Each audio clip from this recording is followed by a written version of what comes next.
The school board meeting will begin in 1 minute. Please take your seats. Again, the school board meeting will begin in 1 minute.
Good Thursday morning. I now call the October 7th, 2021 Administrative Briefing and Work Session of the Marion County School Board to order at 9 a.m.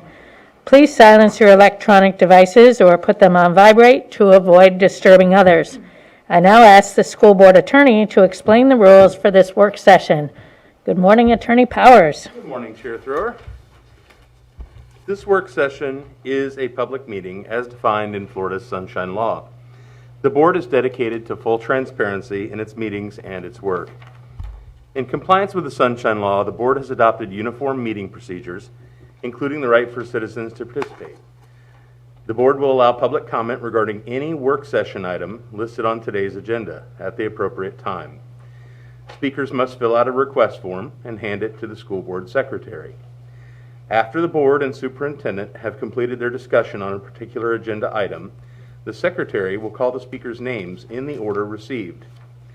At the podium, speakers are asked to state their full name and address and to spell their last names. Each speaker will have 3 minutes. As required by the Sunshine Law, the board must maintain orderly conduct and proper decorum throughout this meeting. Speakers may criticize subject matter and decisions in a respectful manner, but not people. Finally, speakers must be very careful not to violate the privacy rights of others, especially students and their family members, by mentioning their names or other identifying information. Thank you for your attention to these important rules. Thank you, Attorney Powers, and we will now begin the work session with the superintendent's administrative briefing. Good morning, Dr. Gullett. Good morning, Madam Chair, members of the board. Happy to see you all this morning. Just have one brief item to present to you this morning, and we will hear from Mr. Knight, who will provide an update on the Howard Academy facilities.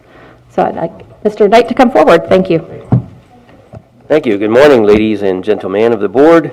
Good morning, Mr. Powers. Good morning, Mrs. Prestipino, and good morning, Dr. Gullett. Appreciate the opportunity to speak to all of you. Thank you. So I guess it's not men today, man, but that's fine. Appreciate the opportunity to speak to you about the Howard Academy project. As you may recall, we had some structural issues with the flooring in both bathrooms.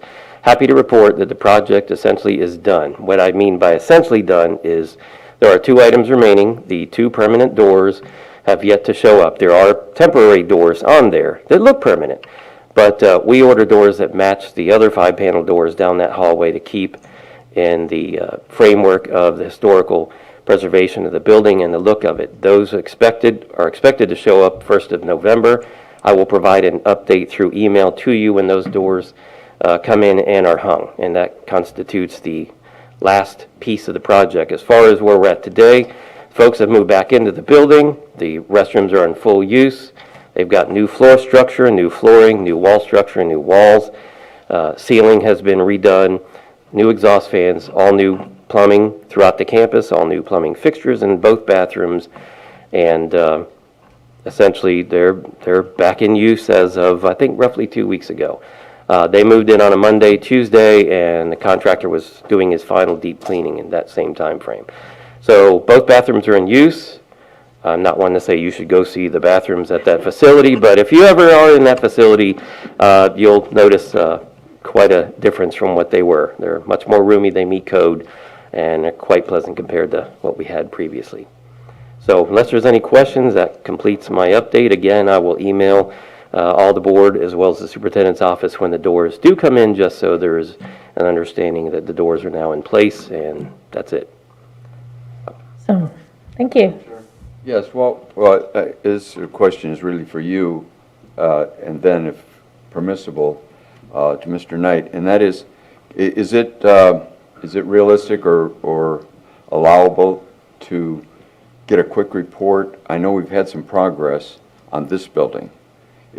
Can he, while we have him here, can he give us a little bit of a rundown on what we found in the last little bit on this building? That's right, sir, because you were asking about the windows, I believe. Windows and a roof, and it'd been 40 years since we looked at the roof, I guess, or whatever it is, like that. So it's critical. We got these humidifiers running, that type of thing. It's just kind of critical that, and the man's right here. So is that permissible, I guess, is my question to you, and then I'll ask him his if it is. Well, absolutely, and I know Dr. Gullett has some updated information to share with us in that regard, and you're absolutely right. We may speak about particular projects at particular meetings, but that doesn't mean that there aren't probably close to 1,000 other things going on at any given time. So, Dr. Gullett, it's your pleasure. Yes, absolutely. Thank you, Board Member Browning. Thank you, Madam Chair. So, the team has been working really hard to examine the current status of this building, and there has been a move to have inspections conducted externally for environmental and for structural stability. So they're looking at that. Mr. Knight could probably provide an update on the status of those inspections, but those are currently underway, that we've requested those. Okay, super. So my question to you is, and this is in a general sense, and I'm trying to sort of lay path for the future by using the past, and that is the long term between, coming on board a couple generations since we looked at the roof, for example. What do you need in terms of this, like making this report, that would make sense in terms of how we handle a building like this? Like one of our 1,000 buildings or 1,000 projects. What would you need so that we don't have this kind of a situation like, wow, we've never looked behind those curtains, or wow, that roof, we have no idea. Nobody currently working here has been up on the roof fixing it or, maintaining it like that. What do you need, and what is the status? Are we okay right now with this one as we're 1 year, 2 years, 5 years like that? New roof, whatever. What your thoughts? Well, I'll try to sum up best I can, touching a bit on history, but more importantly, where we're at today. Per the superintendent, who just noted, we are having both a structural review and an environmental review. The quick read on the structural is this is not a building that's going to fall down if you open a door too hardly or close one too harshly.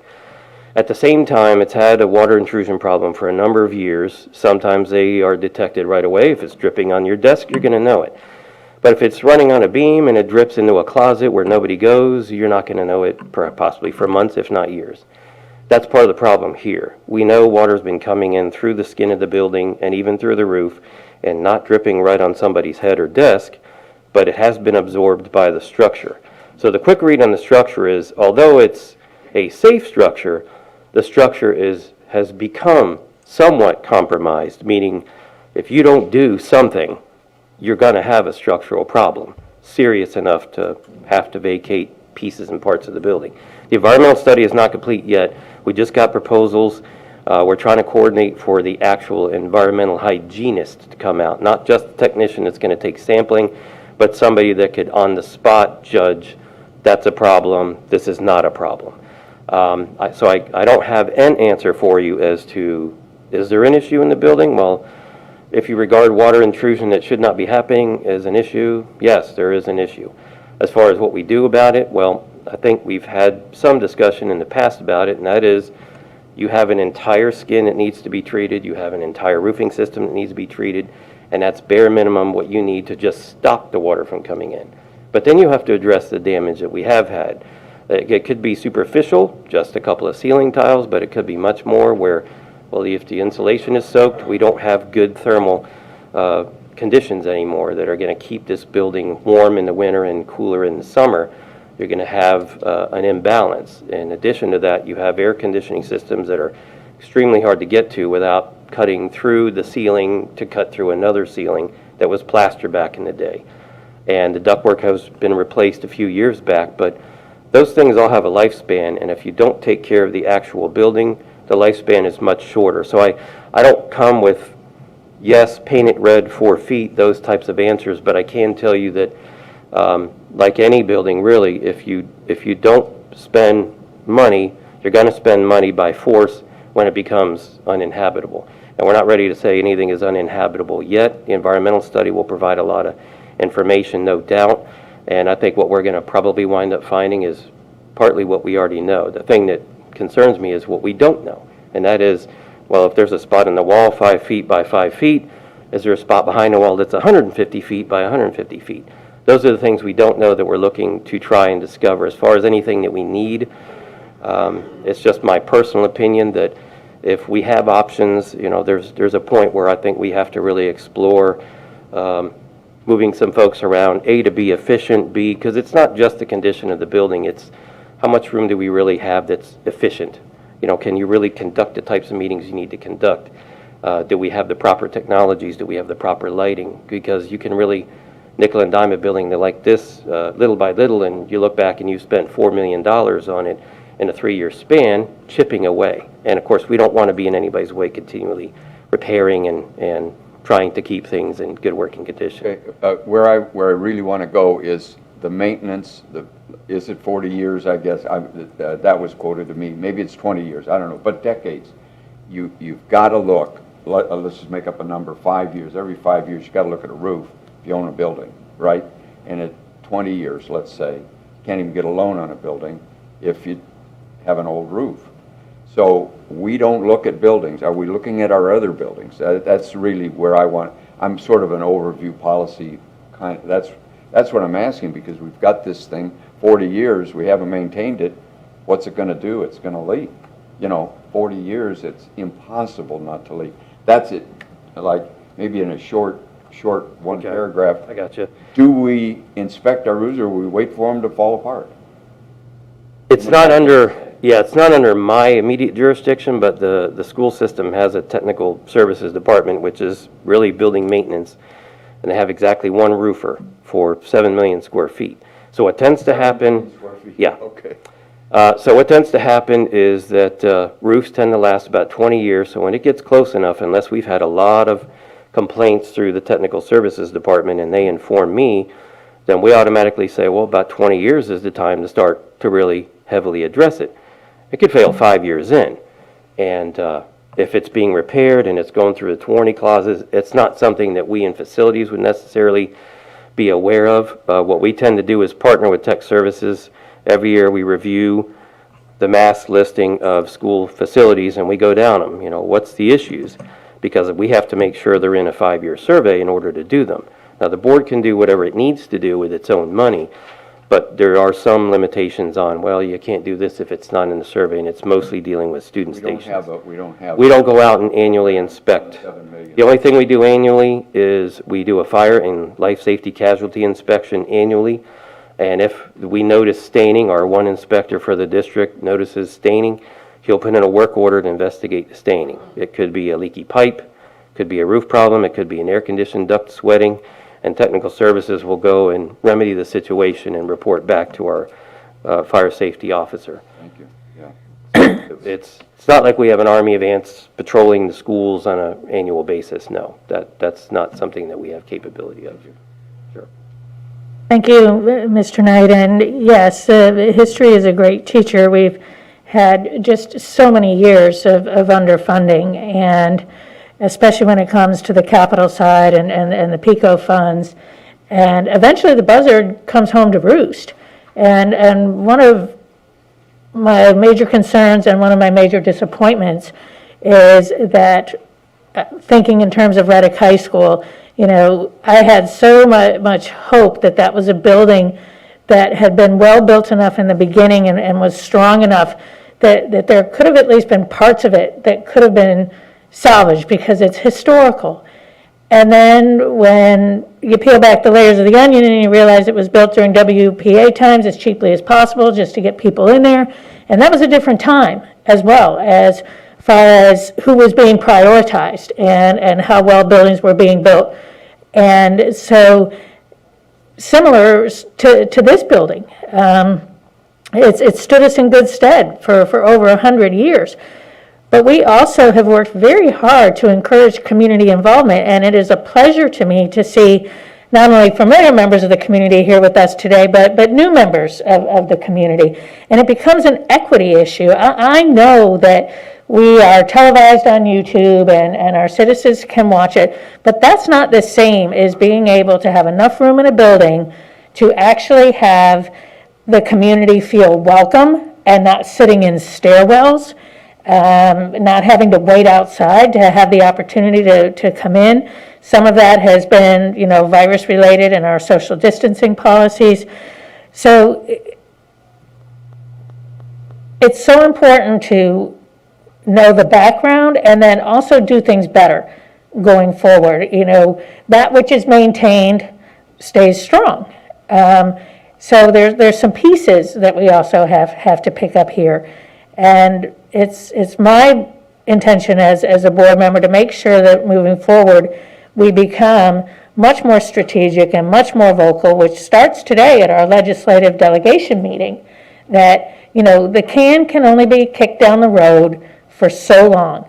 You know, we have a lot of aging buildings. We have a lot of deferred maintenance because we simply didn't have the money, and capital is one pot, there's a million buckets, and we've tried to prioritize the kids, so there's a lot to it. But I really appreciate you bringing that up because it is a context and to help us make the blueprint of where we want to go moving forward and how to get the support that we need to make that happen.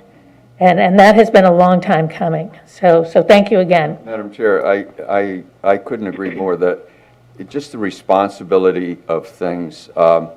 We all have buildings, you know, we all have businesses in some regard. You've got to do maintenance. You've got to, if you're not doing maintenance, that's number one. Everything else, you know, just forget it. If we have responsibility for the buildings, I've built a lot of buildings, not the 7 million square feet we have, but I've built a lot of buildings. I've bought a lot of buildings. I've sold a lot of buildings. Mm-hmm. You've got to have a maintenance program, and you can't even go get a loan right now.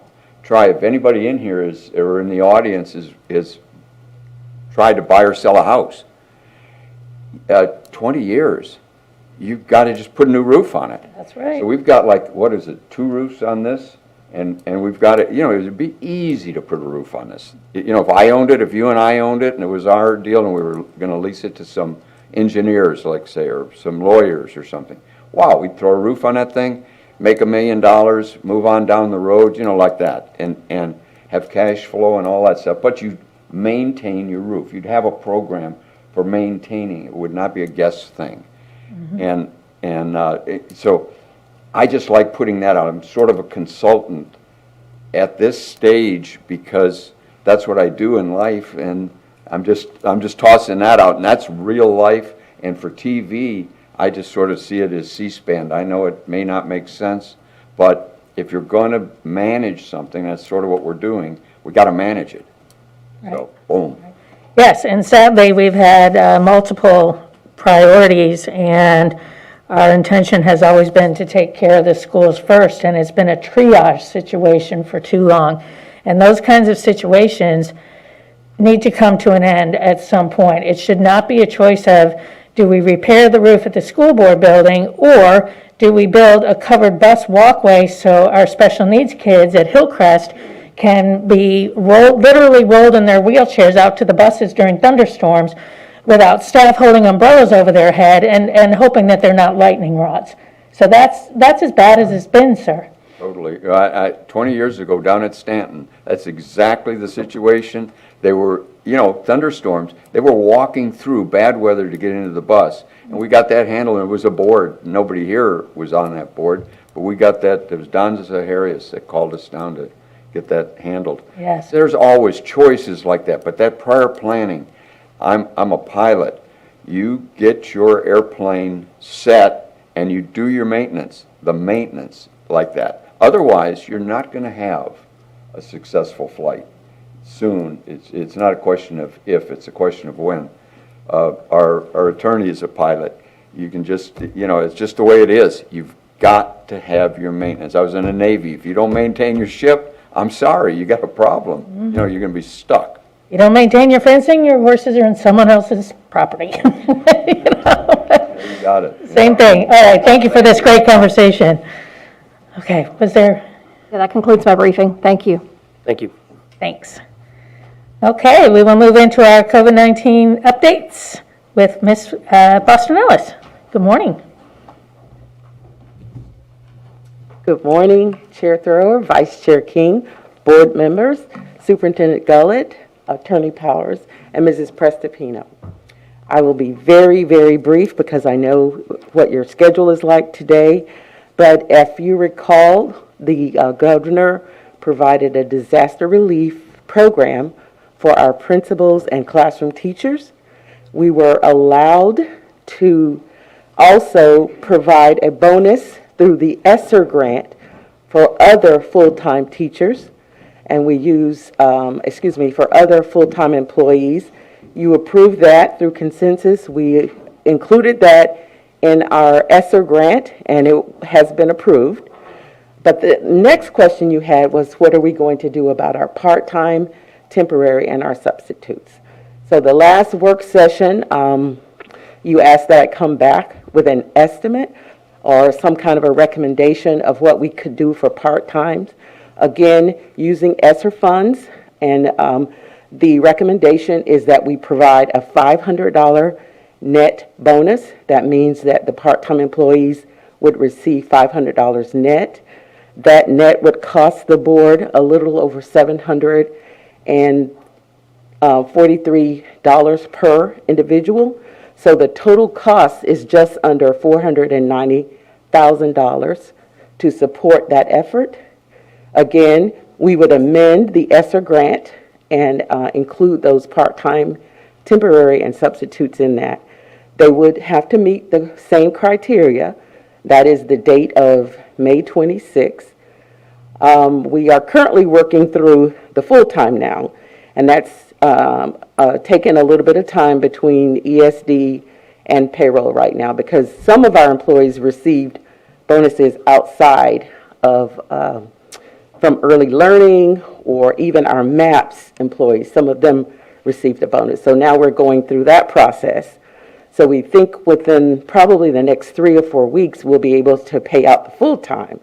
So once we get consensus on the part-time, we can submit a budget amendment, and then we can move forward on that as expeditiously as we can. So the ask this morning is we're making a recommendation of $500 net bonus for those individuals I mentioned, and we're asking for a consensus of whether or not you approve or have additional questions or have a different amount. One question that I have comes to mind, and it's regarding the substitutes, because substitutes fall into different classes. We have substitutes that substitute just a day or two, and then we have substitutes that substitute longer than that, and then we have substitutes that really have been hired to work that class pretty much for the year because we have such a shortage in those high-need areas. How do you plan to address? We were treating them all the same. Some of our long-term subs actually start out as that certified sub, and then if they're there after 10 days, then they become at they're put into a different category. But we were going to treat them all the same. But if there is a recommendation that from you that we do something differently, we can. Well, I think it's something for the board to consider. If there is a substitute, Madam Chair, if there is a substitute that only worked 1 day or 3 days or something like that in the entire school year, I don't think that should entitle them to a $500 bonus. But I understand we need to figure out what that magic number is of how many days we would hope that a substitute would have worked during that time frame to adjust those numbers accordingly. But again, if I'm substituting 1 day, I'm not certain that I need to be entitled to a $500 bonus through the ESSER funds. Vice Chair King? Yeah, I agree. What is I'm trying to think, what would be the average number of days that a substitute could likely work? I know we have full-time. Well, it seems like we have full-time subs, right? So I think that would definitely classify for the 500. But I'm trying to think, what would be a number that would be appropriate for those that were maybe even only part-time, if that makes sense. Like, I don't know what the magic number is, so. School is in, 180 days? 180 days. Right. So what if we said like 90 days or more? Maybe they could get, and I'm just throwing stuff out. I don't know. This is the first I'm hearing this. Yeah, here's a thought, Madam Chair. Here's a thought that might work. If you kind of reverse it and you think about you're in front of a judge and maybe it's about skipping school, let's just say hypothetically. And one kid is skipped 1 day, another kid skipped a whole semester, another kid skipped 2 years. Well, you deal with it differently like that. And I like what Board Member Campbell was alluding to. If we can come up with a sliding scale, then a sliding scale speaks nicely. You can pad the front end of it at $50 or something, so it's not down to 25 cents for the hypothetical of 1 day. But you could have a base of, let's just say $50, just to put a number out there, and then a sliding scale of punishment and for skipping school. So you have this sliding scale. So you finally get on out there, and this guy gets, he really gets a serious hit. The other guys get less so and don't let it happen again. So flip it back around, because it's always easy to give away things.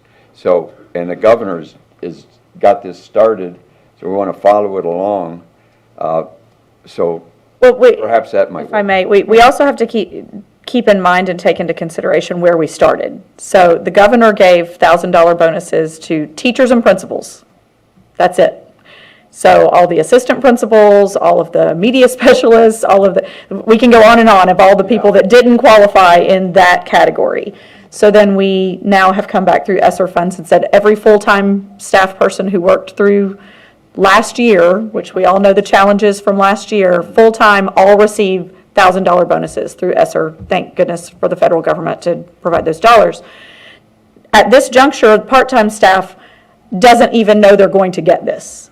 And so while we can consider a sliding scale, I'm not certain that that's necessarily warranted. Okay. I personally believe if we set a time frame, and whether it's 90 days or 60 days or whatever we want to say of substituting, and say then if you did that, then you get this $500 bonus, rather than saying you worked one day and you get $50. I mean, again, they got paid to do the work that they did. So they were getting paid, and they came to work as part-time staff understanding that they were getting paid. This is just the little extra thank you for all the work that you did while you were in that job last year. And so I would prefer moving with the direction of a flat $500 bonus for part-time with this caveat of substitutes. Because we understand, I'm looking at your email, thank you, Ms. Boston Ellis, about those that would be example of part-time. So the Marion After School program, that all of those extended day workers who are working with our students presumably every single day of the school year, just not for a full day, certainly. Bus drivers, if they were temporary bus drivers, cafeteria monitors, even all of our instructors at Marion Technical College may have worked the entire year teaching an entire classroom, but they're still classified as part-time instructors. So that's why I think that it's really unique in this substitute conversation, because we understand that substitutes aren't necessarily working every day. And so if we come up with that magic number, and I'm continue to look at both of you because you both were in the classroom so much, I'm not certain what that magic number is, if it is 90 days or if 60 would qualify, but I don't think it needs to be as limited as, say, you substituted just a few days or even one day a week or something. I'm not certain that, again, because this isn't something they're expecting, this is just that little extra appreciation that we want to offer to all those that worked so hard last year. And it was crucial support at that time, and it prevented the having to split classes and put kids more at risk by having more kids in a classroom and having that teacher then have more kids. So their contribution was so incredibly important. What about, I'm just, again. I wish you were over there. I know, she's back there writing. I feel like I'm out. Could you be board member? We need to move her name. Is this microphone on?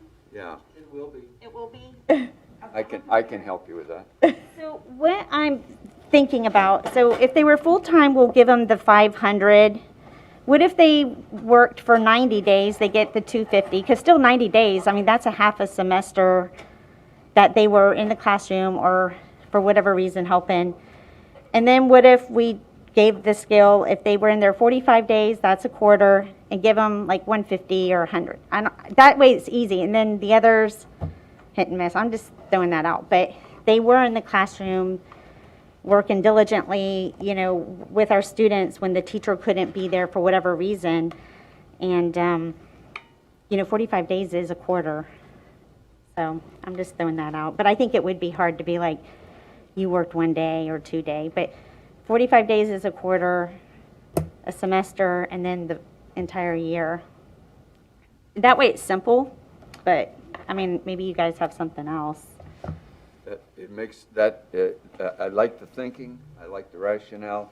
Is it possible we could get, if you go through operations, get some thinking on it, nail it down, come back, are we under a super time frame? And the $500,000 deal really has my attention, and I want to kind of get there, but every $100,000 is real, big money to me.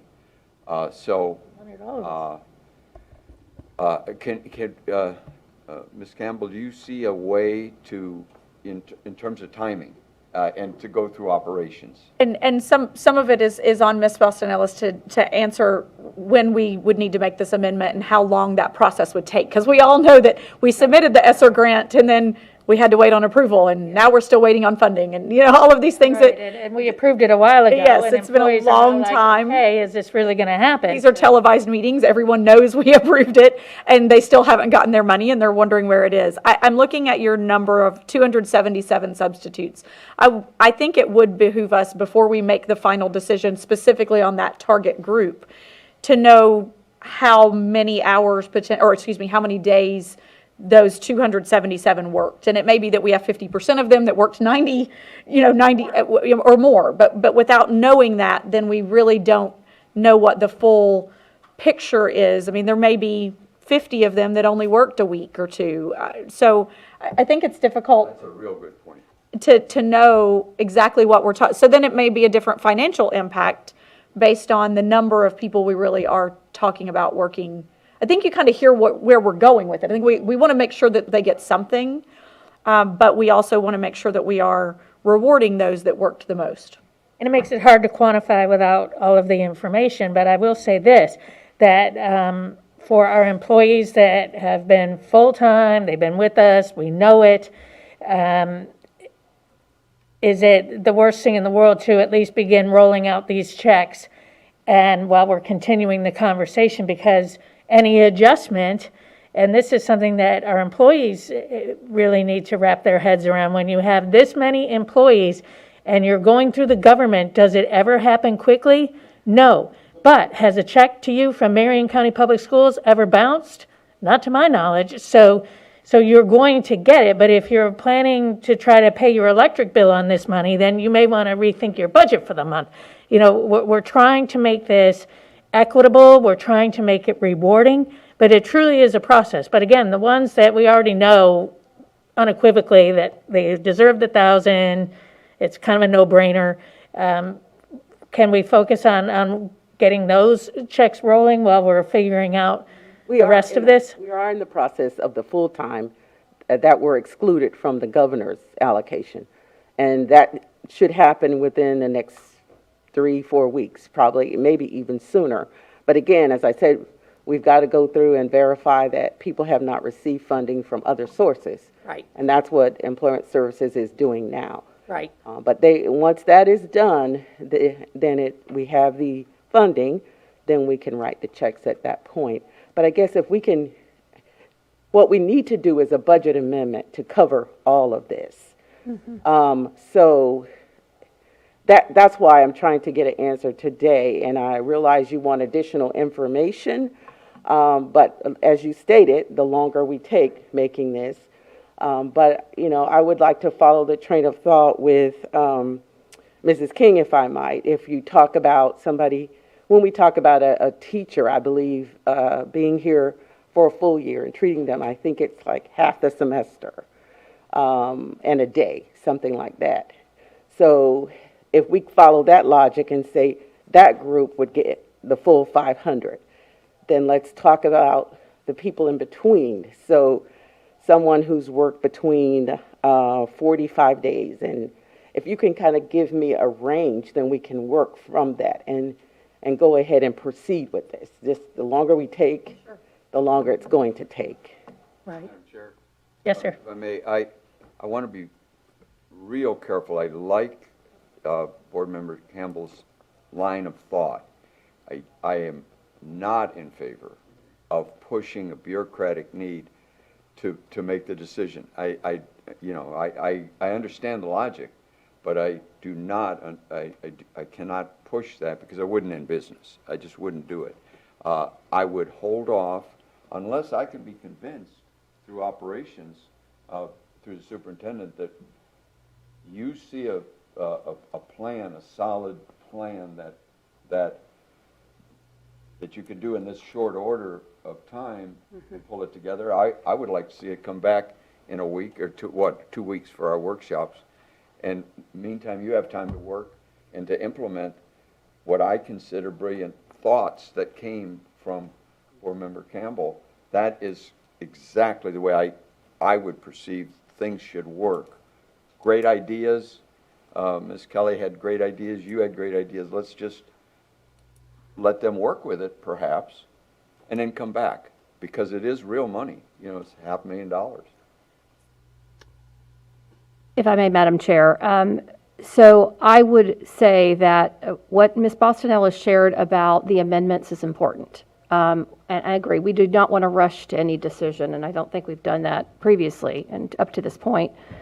But I would provide some caution to how we want to continue to extend this in pieces. So if we make a decision, if the board so chooses today with the $500 for part-time, we would move forward with that, understanding that it's going to be another amendment to do the other, which is fine, but I just want to be clear about time frame so that our employees don't think that we're we're not being expedient with honoring and paying them if the board chooses to move forward. So it will take more time. It's taken significant amount of time already, just about a month or more every time we've had an amendment. So I just want to provide that information so that it's not, we make a decision, we do something, and the money is there. To your point, Board Member Campbell, So then, Madam Chair, I think it would behoove us to try to make a decision today, understanding that the financial implications will be lessened because of what we're talking about. We already know that that it's going to be less than the amount quoted because we're trying to lessen the number of people who might receive this $500. So I do like sort of the structure of what Ms. King said, and I wasn't writing it, so I'm not completely sure everything she said. But I would like to propose perhaps that we do the $500 bonus to all of our part-time folks, but substitutes having the separation of substitutes at the 90 days plus one, I believe is what you said, to receive the $500, and then the 45 days to 90 days, the $250 bonus. And then it's the privy of the board if we do anything less than 45-day substitutes. But I think that would be a pretty nice little bonus. And if they're with us 45 days, $250 bonus I think so, but again, I'm not from the classroom. But just so we could get this moved along for us, if we wanted to do something less than 45 days, I'm not sure what that would be. But I would be comfortable with that, 500 at 90 days plus one. I believe that's what you said we classify as a full-time teacher. So we would, or I think that's what you said. I'm not even trying to put words in your mouth. Like one semester and a day. Right. The teacher works 180, or actually they work more. 90, Students are there 180 days. Right. So a half a semester is the 90 days. Right. A quarter is 45 days, if that makes Right. sense. Right.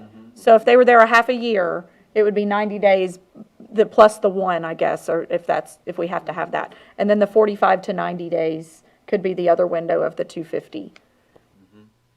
And then it comes to anything under 45 days, knowing that we were in the middle of a surge. We had such a shortage, and these people were willing to come in and pinch hit, so to speak. And then who knows why they stopped. Maybe they got sick themselves. Maybe a family member got sick. This whole thing, it makes it difficult to quantify because how the virus affected me is very different than how the virus affected Vice Chair King and you and you and you. So I think we need to be mindful of that. And if someone was willing to come in and pinch hit, I don't care if it was for one day, they helped and they didn't have to. So you said, I love what you said. I think that makes perfect sense. And it was 250, right? That was the lowest for the quarter, right? I think you said, We could. So what if they showed up, so what were you thinking, 0 to 45 days? well, not zero, but Yeah. one. 45. So what are you thinking? Like 100? 100 125 or something? for Yeah. 0 to 45. Well, for one. 1 to 40. Right. They have to have come here. 1 to 44. We're not going to pull people off the street and say thank you for I living. think it'd be 1 to 44, because once they hit that 45th day, Yeah. it puts them to the next category. So $100, is that, or, It's an acknowledgement, That makes sense. I'm trying to come from no right, to perhaps participating because, and I want to say this, one half of our entire constituency is the child and the family. And I brought this up before, and it may sound absurd, but they struggled as much as anyone. And then it was brought up that perhaps they received money from the federal government, but everybody did, even those that were working. So we got that. So the families didn't get, but the families are providing this money. The families are providing this money. And I was just in a school and they said, well, the reason we have problems is we're Title I. That means we're poor, in this county. Well, wait a minute then. Let's consider this whole thing. So I'm trying to get from no to the specifics we're talking about, which is the employees. And yes, that little area, if you fit into it, what Board Member King said, maybe the $100, maybe 125, something like that, might work, because you want to be a full-fledged, you want to have a full seat on the bus, let's say. Okay, so how about if we do 1 to 44, 100, 45 to 90, 250, and 91 to 180, 500? Does that sound Yes. feasible? And then that way, Say this, the last one again. 91 days to 180 would be 500. Yes. That's where we're- Are we good with that? Teresa, do we, that sound? I understand 1 to 44 is a net of $100 bonus. Yes. 45 to 89 days would be, or did you say 45 to 90? I said 90. I said 45 to 90, because that's, 90's a half a semester. I mean, sorry, yeah, in a semester. And then 91 is to 180. They're working more than Okay. Semester. the semester. 1 to 44, 100. 45 to 90, 250. And 91 to 180, 500. Yes. Okay. Appreciate your assistance in this. If I may, just as a point of clarification, so this is based upon last year, same criteria through May 26th. Yes. Is that correct? I just want to be sure that we're clear about last No year's. further extension, even implication of, or idea of an Right. extension. Correct. This Because would be about last year's service. yes, this is last year's service, because that's what ESSER funds are for, is for last year, That and for bonus. yes, the That's bonus the is, bonus was for last year's. But I think the point Dr. Gullett is making is that you agreed 2 weeks ago that 5/26, that May 26th date is the drop dead date. So are we saying now we're not going to look at the 5/26 date? So it's I'm looking at the email you sent us, there are 132 employees that did not meet that May 26th deadline. Right. And I'm still comfortable with, because that's also the date we used for full-time employees, Correct. correct? Then let's keep, for consistency's sake. even for substitutes, that they Yes. had to be employed as of 5/26, and then we would look at the days they work and base it on that. I believe so. Okay. We need to stay consistent Consistent. on the date. Yeah. Thank you for that, because I was just assuming. And we're trying to be as fair as we can possibly be and include as many as we possibly can.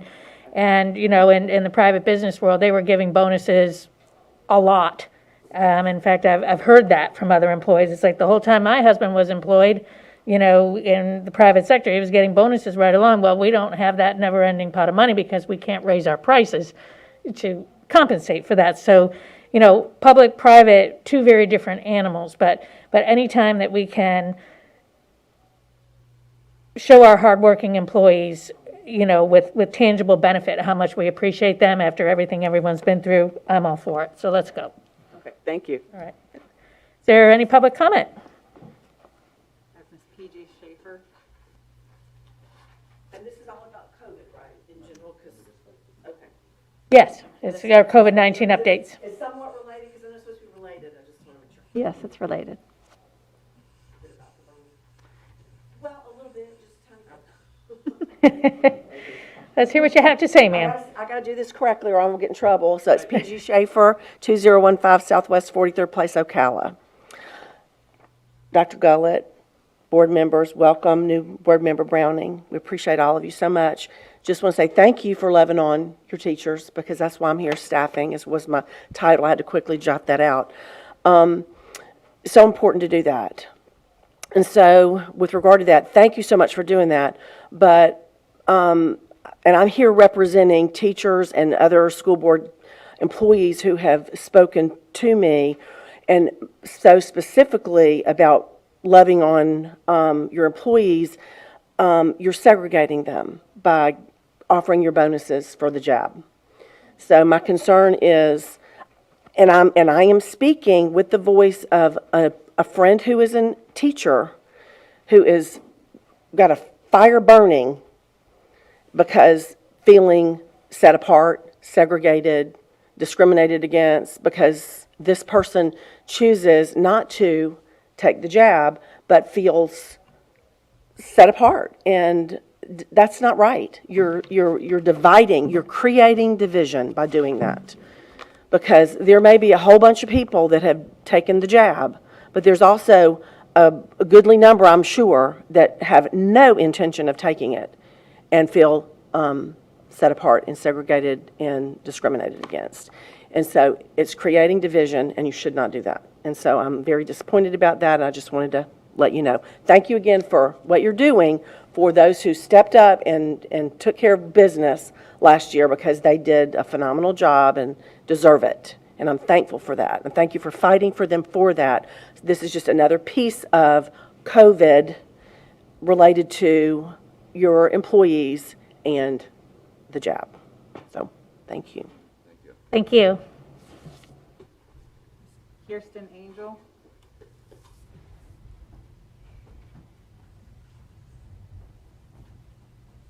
If selecting tables coming? It'll be in his bonus. Above and beyond. Thank you, sir. Kirsten Angel, address 2055 Southeast 50th Terrace, Ocala, Florida, 34480. I too wish to address briefly the COVID and the stipend money that you all spoke about at a couple of work sessions ago for people receiving the vaccine.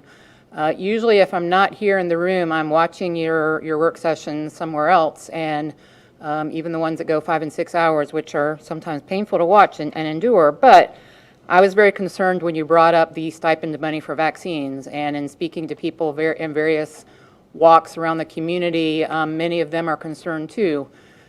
I understand where you're coming from, because you are now a self-funded, insured entity, and you have to look at your bottom line.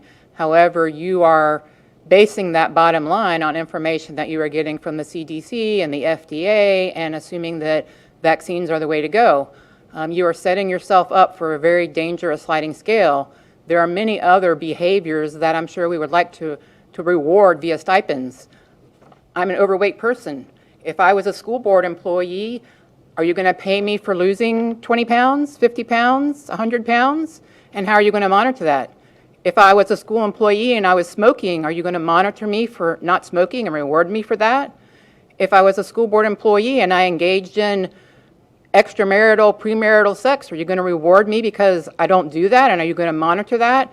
Where are you going to stop monitoring what your employees are doing and rewarding them for that? You are setting yourself up for a dangerous, dangerous sliding scale, in my opinion, and in many people's opinions, and I would strongly urge you not to do that. And that's the only comment I have in regard to COVID. I have one other comment that I would like to make, and I guess I will hold that either for later in the meeting or for another time. Thank you. Thank you. Bridget Smith. She's in the lobby. Okay.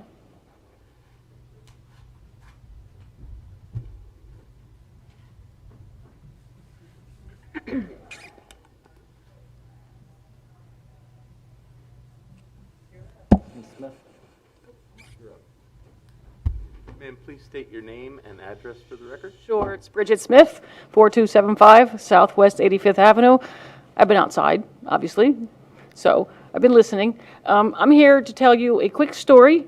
I was in Panera Bread just this week, having a meeting for a legislative advocacy group, and somebody overheard our conversations. She was on her laptop, and she just couldn't hold back anymore. She steps over and says, "Thank you all so very much for having this discussion here regarding our community." And I said, "Okay, explain."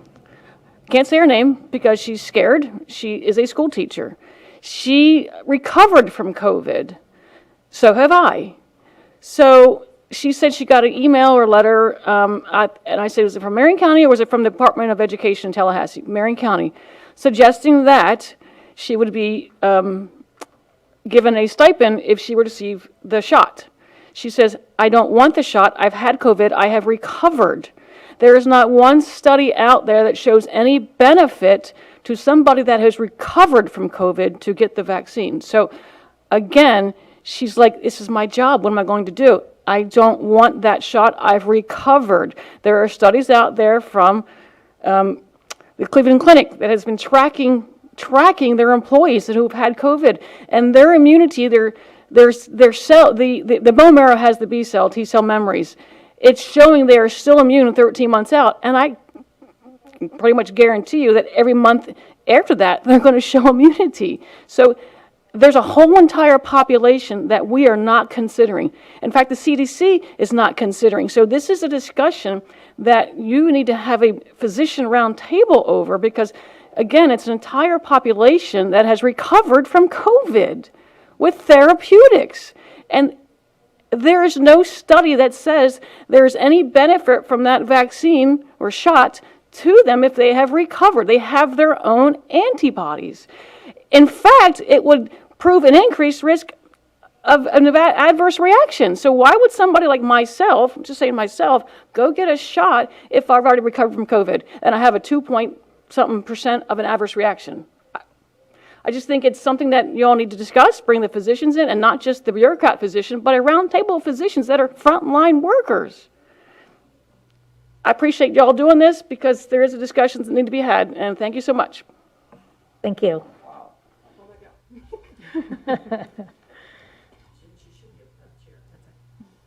That's it?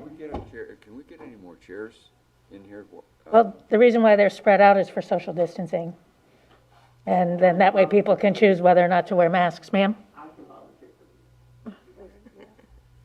Thanks. Okay, moving on to Early Childhood Learning Academy. That does complete our COVID-19 updates, correct? Okay. Madam Chair, may we have any discussion on that? We can during our comments, during our comment time. yeah. Yes, you can say whatever you want. Yeah, thank you.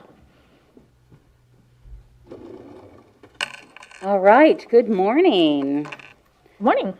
So happy to be here today, and I think Mr. Christian is getting the quote-unquote clicker for me. Thank you so much, and you're going to bring up the presentation, Mr. Christian? All right, so good morning, Chair Thrower, Vice Chair King, board members, Dr. Gullett, and Ms. Prespatino. It is my pleasure to be here today to talk a little bit more about the Early Childhood Learning Academy. I know that we have come before you before, and actually in a previous work session, 3 programming options were presented to you, all of them with an emphasis on literacy. One option included that community school engagement option, another really focusing on social skills and social emotional learning with children, and then a third option really with the inclusion of music education. A consensus from that work session was to build an option that included all of those elements, and so that is what we have done today. We've looked at all of those components to build a model for the Early Learning Community Academy. All right, the revised option begins by creating a family engagement school. The Family Engagement School is an opportunity or an approach to partner with community organizations and agencies. It really looks at an integrated focus, not only on our students, but also with our families. And we know that when we're supporting our families, we are also supporting our students. And some of those items that were previously discussed were potentially parent education classes, family access classes, looking at career source and job skill training, and potentially ELL classes or GED courses. Of course, these are only initial ideas because the thought really is looking at the needs of those families as those students enroll in the academy. Also, to support this model, it would include a partnership between Marion County Public Schools with a not-for-profit community provider, a college or university, and then finally a healthcare provider. So all working together, and certainly we would welcome other organizations. We have lots of great things going on in our community and would welcome those. However, this would be at our core. We know that we have one such agency that is interested and would like to have additional information, and that is United Way. We also are looking at potential local funders who are in support of early childhood, early education, but of course are seeking more information and wanting to know if this is something that we are moving forward with. In addition to the family engagement piece, we would also be looking at programming. So first and foremost, an emphasis on literacy, and I think we have said that all along, the importance of building a strong foundation, not just during the reading block, but during all parts of the day, really with an emphasis on a print-rich environment, and then certainly building the foundations. It is so important that our students are getting the tools that they need to become ultimately successful readers, and that all starts at a very early age. And it all starts with something called phonological awareness, where we're talking to children and they're hearing syllables and they're hearing sounds and they're being able to manipulate those. It all leads us into that active reading. In addition to that, we felt it was important to infuse in this social emotional learning. So we've all been around young children, and we know that as young children are growing, we know that we work with them on giving them some self-awareness, giving them tools to self-monitor their behavior. So when they're confronted with someone taking their toy, when they're confronted with something going on in the classroom, instead of the natural reaction to hit or to say something we shouldn't, instead, how do we problem solve through that? How do we use conflict resolution? So essentially, our social emotional learning piece is self-managing, developing self-awareness, good decision-making at an early age, and building relationships. What do we talk about in all of our classrooms, but certainly in our primary classrooms? Building friendships, building community. And that is not something that comes natural for all students. Sometimes those are things that we have to deliberately teach. And then finally, the incorporation of music. So excited about this. We know, having been a former kindergarten teacher, children respond so well to music, especially our early childhood children. And so then partnering and providing and thinking about maybe even offering something like piano lessons to our students. I think the key here is we have many community opportunities to potentially partner with to look at creating some fine arts opportunities for our families and our students. Next, I want to talk to you a little bit about the enrollment. And so this slide outlines the enrollment beginning with 22-23 all the way through school year 24-25. It would begin with 2 classes at each one of those grade levels or ages. So 2 3-year-old classrooms, 2 VPK classrooms, which are our 4-year-olds, and 2 kindergarten classrooms. Those students or classes would roll up the next year, so that is why you see the addition of first grade, and then we would add 2 more 3-year-olds. When we think about funding, well, first I'm going to go backwards. We'll look at kindergarten students. So kindergarten students receive FTE dollars, and therefore those students are funded the exact same way all of our students are currently, kindergarten students are funded at our elementary schools. VPK students, currently right now, we have at least 1 VPK classroom at every school, and at some we have 2. They are funded doing a 3-way split. So 1/3 of those funds come from Title I, 1/3 of those funds come from VPK dollars, and 1/3 of those funds come from district dollars, because in each one of those VPK classrooms, we have 5 seats that are set aside for our inclusion students, and we are receiving FTE dollars for those students. And then for our 3-year-olds, we would be leveraging school readiness dollars, and that would really be something we would be working with the Early Learning Coalition on. So we know that when looking at school readiness dollars, that families could receive a portion of the fee, and it is truly based upon need. And so then we would have to look at, so each family is different, and we'd have to look at, if they qualified for school readiness, what is the portion that we would receive from the Early Learning Coalition, and then what is the other half that they would be, or part that they would potentially be responsible for.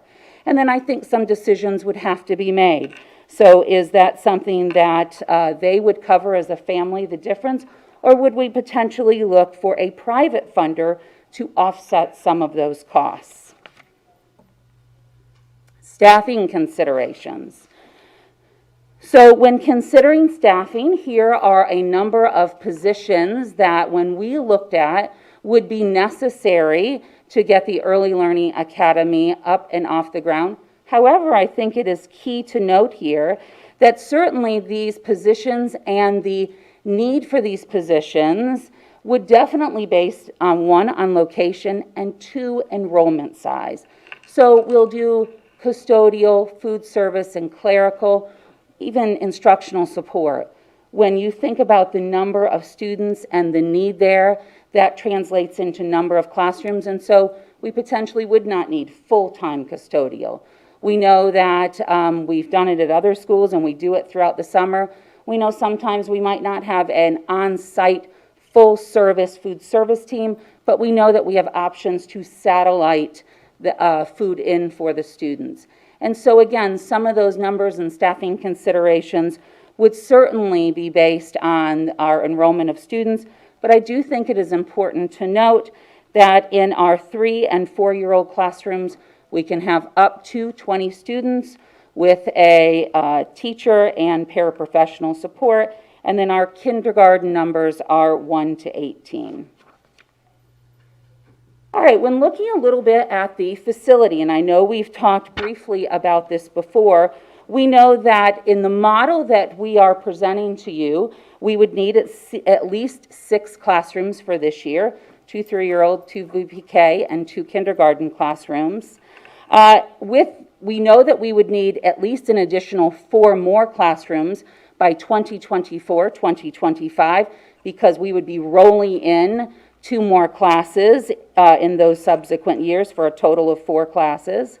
We also know that we would want to make sure that we have opportunities to support our families. As we're talking about that family engagement model, we know that we're going to need some classrooms or space to be able to hold those parent education classes, along with some various office spaces.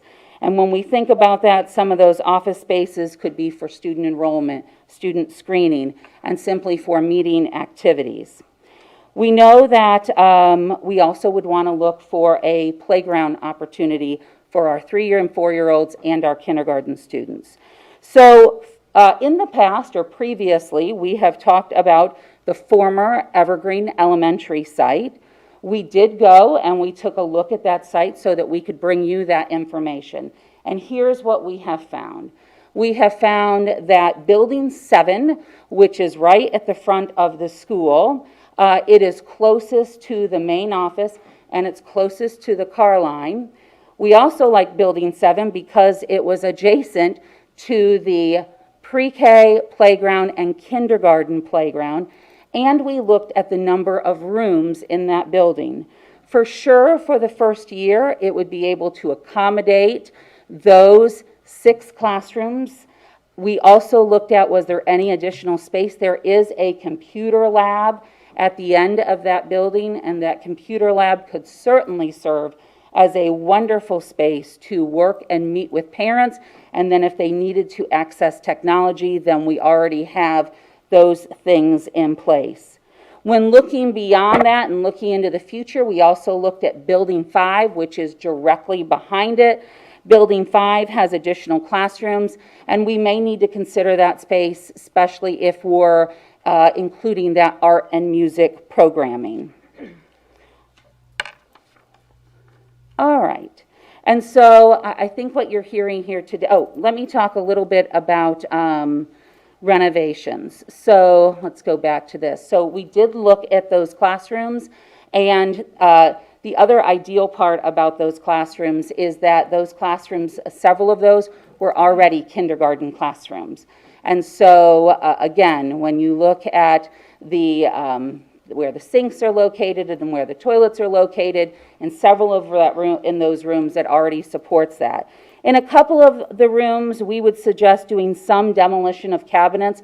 For some reason, there was double cabinetry, and it really is taking out space in the room that could be utilized for students. And when we look to get just a preliminary cost of what would it take to do some minor conversion, it was around $39,000. So $18,000 in materials and about $21,000 in labor. All right, so a family engagement school, we know, is better together. When we can focus in on the whole child, in essence, we're supporting the whole family. And that's really why we're here today. We know that this is an opportunity to really support our youngest learners in a very targeted way. And today we're seeking direction from the board as to where you would like to go with the Early Learning Childhood Academy and its location as well. In order to create this model and to get it open for the start of the next school year, it's important that we are able to move forward into those next steps, because when we do something, we want to do it well and we want to knock it out of the park. Do you have any questions for me? Thank you, Ms. Beck. Board? I don't have a question right off the bat, but I have a comment, and thank you. Because the questions I did have, like the retrofits and the cost and a plan. Actually, I do have one question about, you mentioned the private donors for the 3-year-olds. Do you have anyone in mind maybe, or is it something that you guys might need? We don't necessarily have anyone identified at this point, but I do know that there are conversations being had. I think at this point, I think potential donors are wanting additional information. Okay. I think they want to know if this is a go, and I know that we're working very closely with Ms. Roseanne Fricks, who is behind me from the Early Learning Coalition, and she is supporting us in this process. And I didn't know, Ms. Fricks, if you wanted to say anything connected to that, but I would love to hear from her, if that's okay. Come on down, Ms. Fricks. Always good to see you. We, the Early Learning Coalition, is super excited, again, to be here for this project. And I would say it certainly demonstrates the board's goal in long-term thinking, in visioning, and in understanding that these little ones are vital to our success. The coalition, as I've shared with you before, stands ready, willing, and able to financially support within our parameters as well, just like you. Currently, I'm able to put a full-time person in there, I see it as a front door type person for CCR and our support, which is Child Care Resource and Referral, and to identify the needs of the family. This is a person that would be adequately trained to conduct preliminary case management to see what does that community need as the board continues to explore options, long-term thinking, visioning on what are the next steps. Additionally, I would be able to support with funding for playground equipment, and I know that I would be able to support funding for that 3-year-old classroom. I also believe that in the current economic situation, there would be funding out there from a variety of sources for supplementing whatever is needed in that 3-year-old classroom. We also know that another topic that has definitely been a topic of discussion here are mental health needs. Mental health needs can start as early as infants up to 3-year-olds, and we know that. So that is another opportunity. Additionally, I have had a couple of conversations with individuals in the community that are interested in seeing what are you going to do, because they are interested in potentially stepping up and assisting. But until we have some specifics around this and some details, they want to sit back and watch. So I hope that is just a little bit as far as the funding questions are concerned. I do have a question, and I'm not, because it's something we haven't talked about yet, and I thank you for, Dr. Gullett had shared this, we talked about this a while earlier this week. Transportation is going to be one of those hurdles. Being a part of the ARC Marion, whenever the early intervention program was so active there and thriving for 23 years, transportation became that hurdle that kind of became the barrier and eliminated, honestly, that program. And so I'm not certain if any of these private funders or any federal funds, or do you have an idea on transportation? I'm sorry to put you on the spot, Ms. Fricks. because we talked about it. Okay, great. I'm an outside the box thinker. And those of you that know me know that I'm outside the box thinker. So I believe in involving the community. And in that neighborhood, there are opportunities. Employers need employees. Let's reach out. How creative can we be? And I'm talking off the top of my head, I haven't even talked to this location. Can Fort of Ocala be a stopping place for families in that community? And Fort of Ocala assists with providing kids transportation from here to Evergreen. I don't know. I'm one of those out of the box thinkers. I want to think creative. I want to say that there are certainly things impossible. There's a lot more possible. And that's how I run the coalition, as you all know. And that's how I believe this is an awesome opportunity. And I think with United Way on board, with other community partners on board, and I think that you would have that. This thing, God knows where it would end. So I believe it's possible.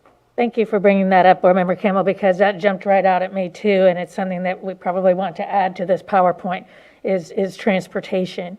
And I've always thought that a lot of time is wasted on buses, and where kids could be learning to sing the wheels on the bus. I've got sent to camp all my young life, and I know every camp song, I still remember it.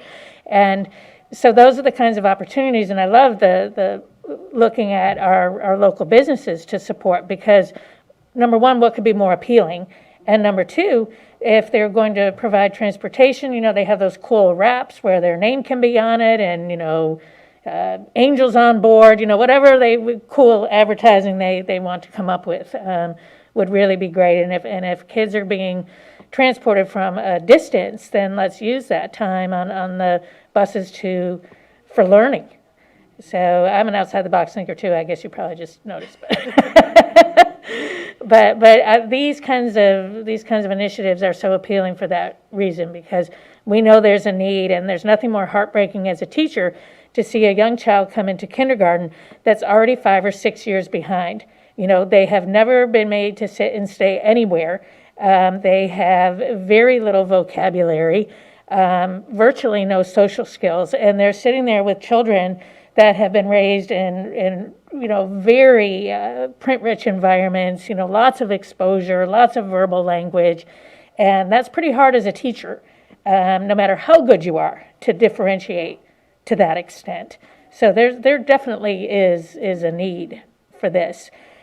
I'd also like to think that all of our schools, we want them to be family and community, through community there, family and community engagement schools, because in the end, that's what's going to make all of our schools stronger. So I'll be interested in hearing, yes, this sounds like a great model, but what about like the duplication down the road? And I know I'm probably getting far ahead of the conversation, but that's just the way my brain thinks. And my last specific question is, how many seats are we looking at for starters in those two buildings that you mentioned? So it would be a total of 43-year-olds, 44-year-olds, and then 36 kindergarten students. Okay. So virtually 120. And that school seats over 700, right? Okay. So would that program, and this may be an operational question, preclude us from using the campus for other things in the meantime that we may need?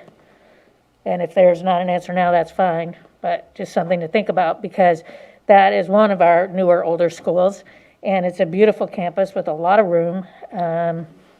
So we hate to have it sit too long, because anything that's not kept moving.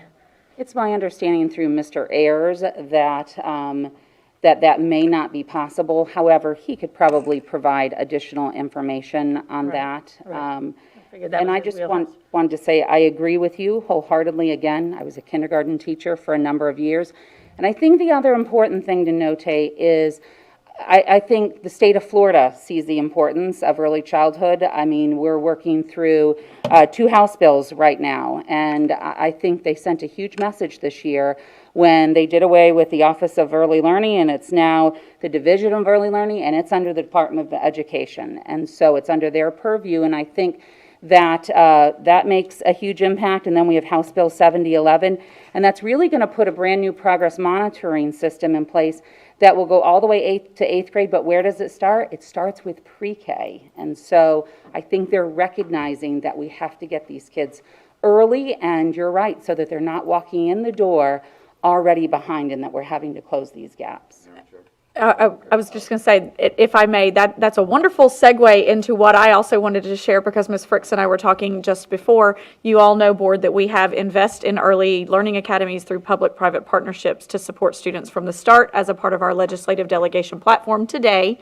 And the Early Learning Coalition has the exact same language as a part of their legislative conversation today with our local delegation. So I think showing that partnership and that we're ready to collaborate to our legislators will be an even stronger voice for them to move to Tallahassee to assist us in this effort. Timing's everything. Board Member Browning. Yes. I'd like to take a different, first of all, I got a nice welcome note to the board, and I look forward to further discussion and getting to know really what you all do. I'm taking a point of view or perspective of the family. Mom, dad, grandma, like that.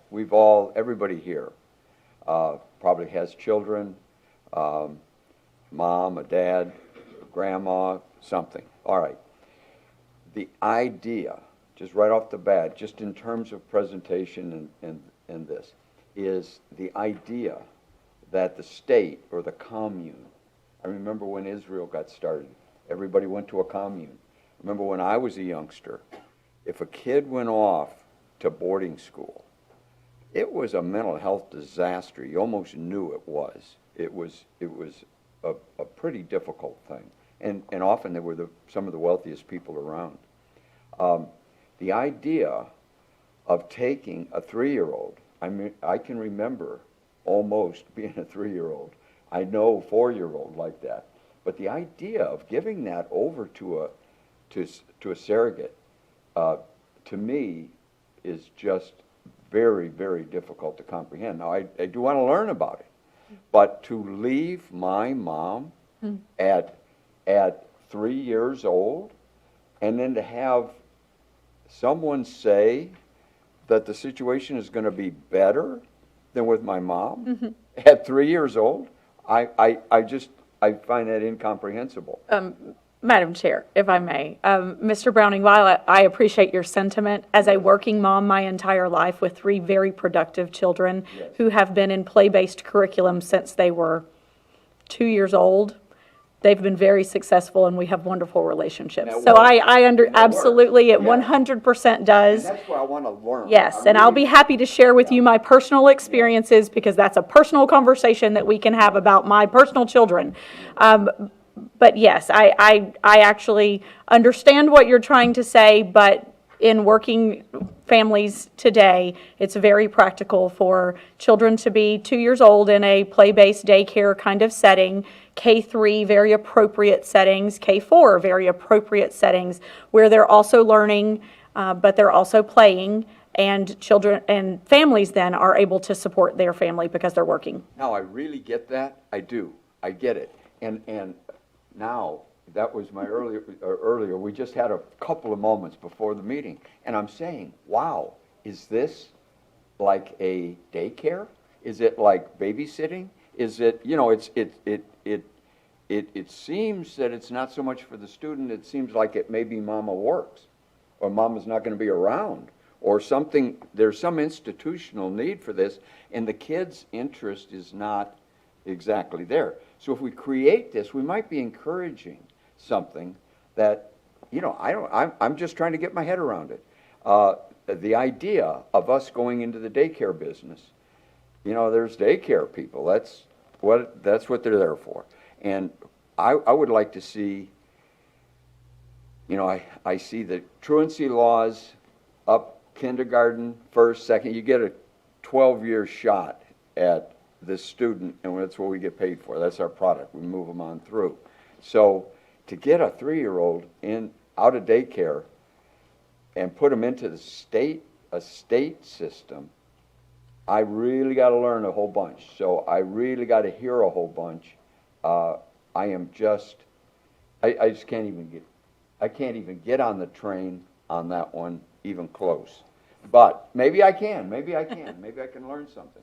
You So, know, Mr. Browning, when you asked me, and you asked me if it was daycare, and I said absolutely not, here's what I want you to know. We already have 63-year-olds in Marion County Public Schools right now, and that number will continue to grow as this year continues. Who are those 63-year-olds? Those are students that have an individual education plan, and they are being served in our classrooms 2 days a week, and they are receiving instruction, and in addition to that, they're receiving their support services. So whether that's occupational therapy, physical therapy, speech services. At the school I came from, I had 3 and 4-year-olds. It's really, it's magical, and they're learning, and they're working. Wow, okay. So, as I say, I'm open like that, and one thing I've learned over the years is that I know very little. I just know very little. So I'll leave it at that. But taking somebody away from their mama, their daddy, their siblings, their grandma, their grandpa, like that, their family. I think for all the things you said earlier about enrichment, that's where it has to come. That's where it has to come. Something else can happen, but wow, I would sure like to come down on the side of family. Thank you. Thank you, Board Member Browning. And yes, in the end, the stronger our families, the stronger our community, the stronger that connection, the stronger our schools. And wouldn't it be wonderful if every single child in Marion County had the type of upbringing that some of us were so incredibly blessed and fortunate to experience? And it certainly widened my lens when I went back into the school system in 1997 after graduating high school. I never looked back, And I'll never forget my first day. I was like, what in God's name has happened here? Since when did it become okay to be disrespectful to your teachers, to not do your best, I could go on and on. But there's a dynamic that has been created and a culture that has been created over many years, and our kids are not the better for it in many respects. So what I see is us being practical realists. Let's do what needs to be done so these kids have their best shot, and not do it in isolation from the parents and the community. I was shocked that I don't think parent-teacher conferences are mandatory anymore, and maybe haven't been for quite some time. That's just astonishing to me. I realize that some parents are hard to bring in, but almost everyone has a cell phone now, so as far as I'm concerned, let's get a secure line and make them FaceTime or, whatever, WebEx, whatever. For too long, because the need was so great, the schools just started doing whatever they could do to serve kids. And there has been more and more of a separation. And we see that on our buses, tremendous behavior issues. So your point is very well taken. It would be wonderful to get back to that, to have room mothers that could actually bring real homemade cupcakes. That can't even happen anymore because some kid might have allergies. I mean, it's mind-blowing.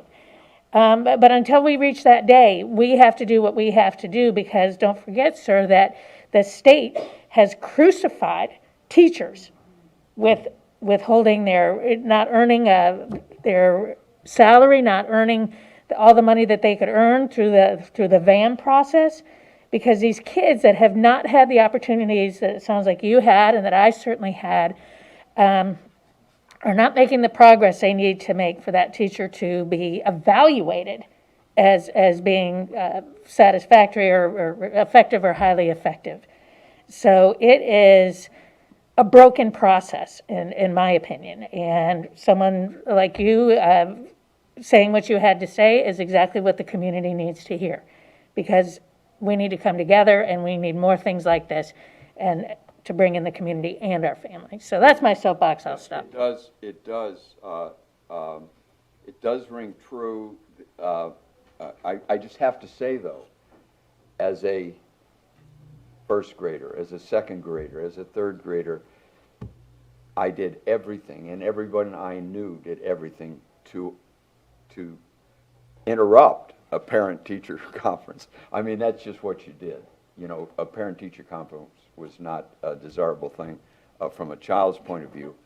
Secondly, I'd like to tell you... Especially if you talked in class and... Yeah, and I'd like to say that Irish Catholic kid, Scotch-Irish, 11 kids in a family, no money, but an incredibly wealthy, from a store of value and the quality of the home.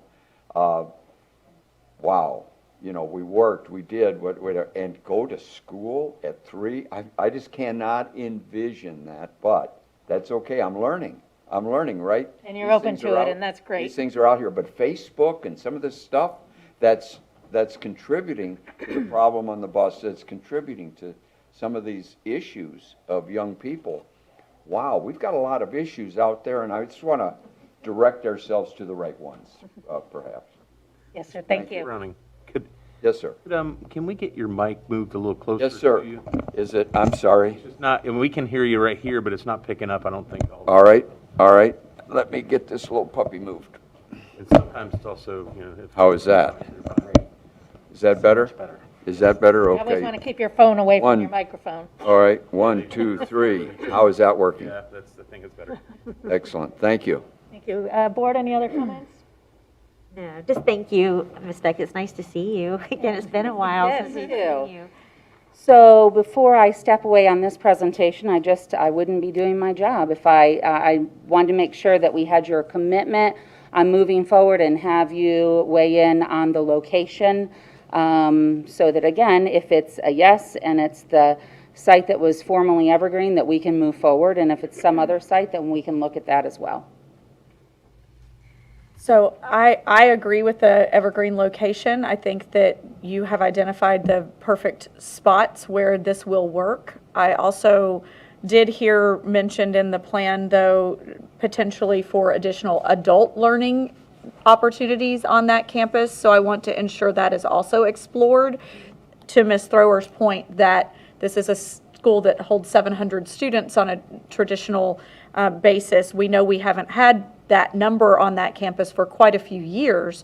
Nevertheless, 120 plus students isn't nearly going to fill that campus. So potentially on other parts of the campus, I would be interested to know, you mentioned Mr. Ayers, if we are then able to offer some of those career technical programs from adult education standpoint, maybe GED, ELL, if that's possible also on another part of the campus. If I may, thank you, Madam Chair. So, Board Member Campbell, I'm looking at Ms. Frickson. I don't want to call her out, but we've had this conversation about some of the thinking and partnership with early learning in the community to offer some support and training and resources to our families. So I want to just draw that back to not just students and their families, but families and that unit of how do we serve our community. And so she's shaking her head, and I just, because we've had a broader conversation around what this might look like, thinking outside the box. Yes, and we certainly did. We've been talking about this for a while, doing some brainstorming, et cetera. And we've even had conversations with others in the state, and even at the federal level concerning this potential opportunity. So we believe it is out there. Again, we know employers need employees. Those individuals, the whole purpose of, in my world of early learning, the whole purpose of families gaining what is necessary to go to work is to assist them become self-sufficient, self-sustaining, financially able to provide for their families. And we have plenty of partners in this community that are interested in doing that same thing, whether it's Career Source, whether it's GED classes, whether it's employers that have a specific need for type of employee. So I do believe that there are opportunities for families, and being a part of the nonprofit industry in this county, there are several of us that want that to happen. We want to go out of business. So we want to ensure these opportunities are there for those families. That. Yes, thank you. Thank you. Anything else? Okay, so I feel like what you've heard from our board is that in concept, we're all open to further exploration. Location is very important. We want to see our buildings utilized. Also in terms of flexibility, so checking in with Mr. Ayers about possibilities for that. You know, we're having a lot of discussion right now about, you know, buildings that were considered in really bad shape way back in 2005 that are still housing people. So we've got a lot of decisions to make as far as that goes going forward. We know it's always in everyone's best interest, whether you're a student or a staff member, to be in healthy, well-ventilated working conditions. And Evergreen certainly covers that base, according to my understanding. So, Madam Chair, if I may? yes, sir. Yeah, I would characterize my position as a 1.5 to maybe a 2 out of 10. But I did like a portion. I'm just kind of grabbing at straws, if I can say or make that analogy, that the idea of helping a family and keeping a family going and helping a family that then would actualize. That sounds very exciting to me. And even the daycaring, you know, idea, if that's the big help, then let's call it what it is, let's say. But I cannot go down the road of how deficient we are as a family, as opportunities for a kid that it takes the state to make them even be able to work or be productive citizen. They're going to be a productive citizen. I guarantee you, every child will come bouncing out of there. I was a high school dropout. I mean, it just didn't even work for me. It was an old legacy kind of a mentality. I wasn't going to do it. I went in the Navy, learned, went off to college after that, bang, nailed it, you know, really heavy, got with a major big board company, did solid things. So the idea that starting with 38 cents when I went in the Navy, or below that, just earning my way all the way along, that somebody in town that I would have to go to work for or something, no, not even close. You know, I moved, probably lived everywhere everybody's lived in this room right now. I've lived some or done business there. So the opportunity is there. It's huge. And we got to be careful to do our core job really well and not pick up these extra things. But if we can help a family, wow, let's go in that direction. Because a lot of people came and helped our family. I guarantee you that those things were taking place. That's absolutely right, sir. And I do believe that's the spirit of this initiative. And if there's one thing I do know is that I don't know everything, and that my experience is very different from someone else's. And our task as public educators is to make sure that every child gets that opportunity to launch and stay in the community, go outside the community, you know, go get their life. But let's instill the type of work ethic and values and academics that takes, you know, to take that next step. So thank you again for a great presentation. Thank you. And I think we're going to see you here again in just like 1 second, right? Moving on to the student progression plan. After, is there any public comment on the Early Childhood Learning Academy? Okay, seeing none, we will move forward into the student progression plan.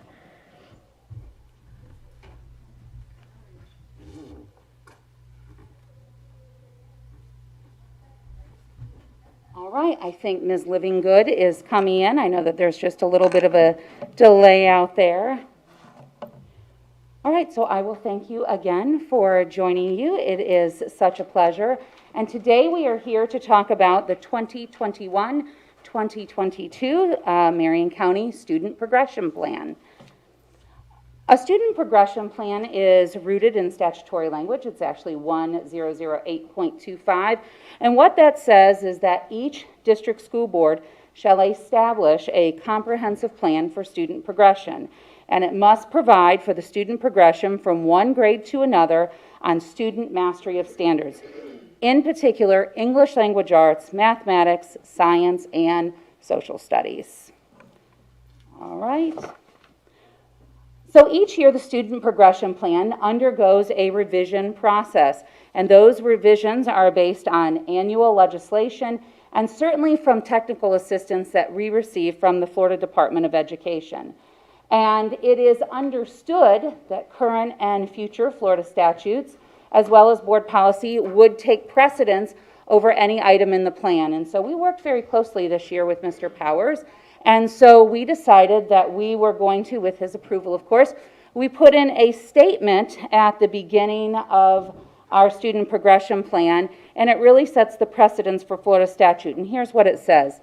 The student progression plan of Marion County Public Schools is amended annually to reflect actions taken by the Florida Legislature, the Florida Board of Education, and the Florida Department of Education and the School Board of Marion County, Florida.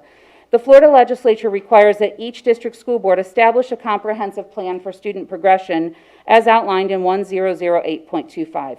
Any subsequent changes that would have an impact on this student progression plan based upon future legislative action, based upon future interpretations of legislation by the Florida Board of Education or the Florida Department of Education, will be communicated to appropriate staff by means of administrative directive and/or technical assistance memoranda. So we wanted to be very, very clear this year, and we also, in looking at other districts, noticed that they had a statement very similar to this, that at the end of the day, that our Florida statute and board policy always takes precedence over items in the plan. So who reviews our plan every year? And so it is reviewed by directors and coordinators representing many departments. So from the elementary and secondary curriculum and instruction department, from our student pathways and assessment, from exceptional student education, to our school choice and enrollment, to Marion Virtual School, to career and technical education. Then we go through a process where we have principals. So principals representing elementary, middle, and high school took a look at the plan and provided us feedback on potential revisions.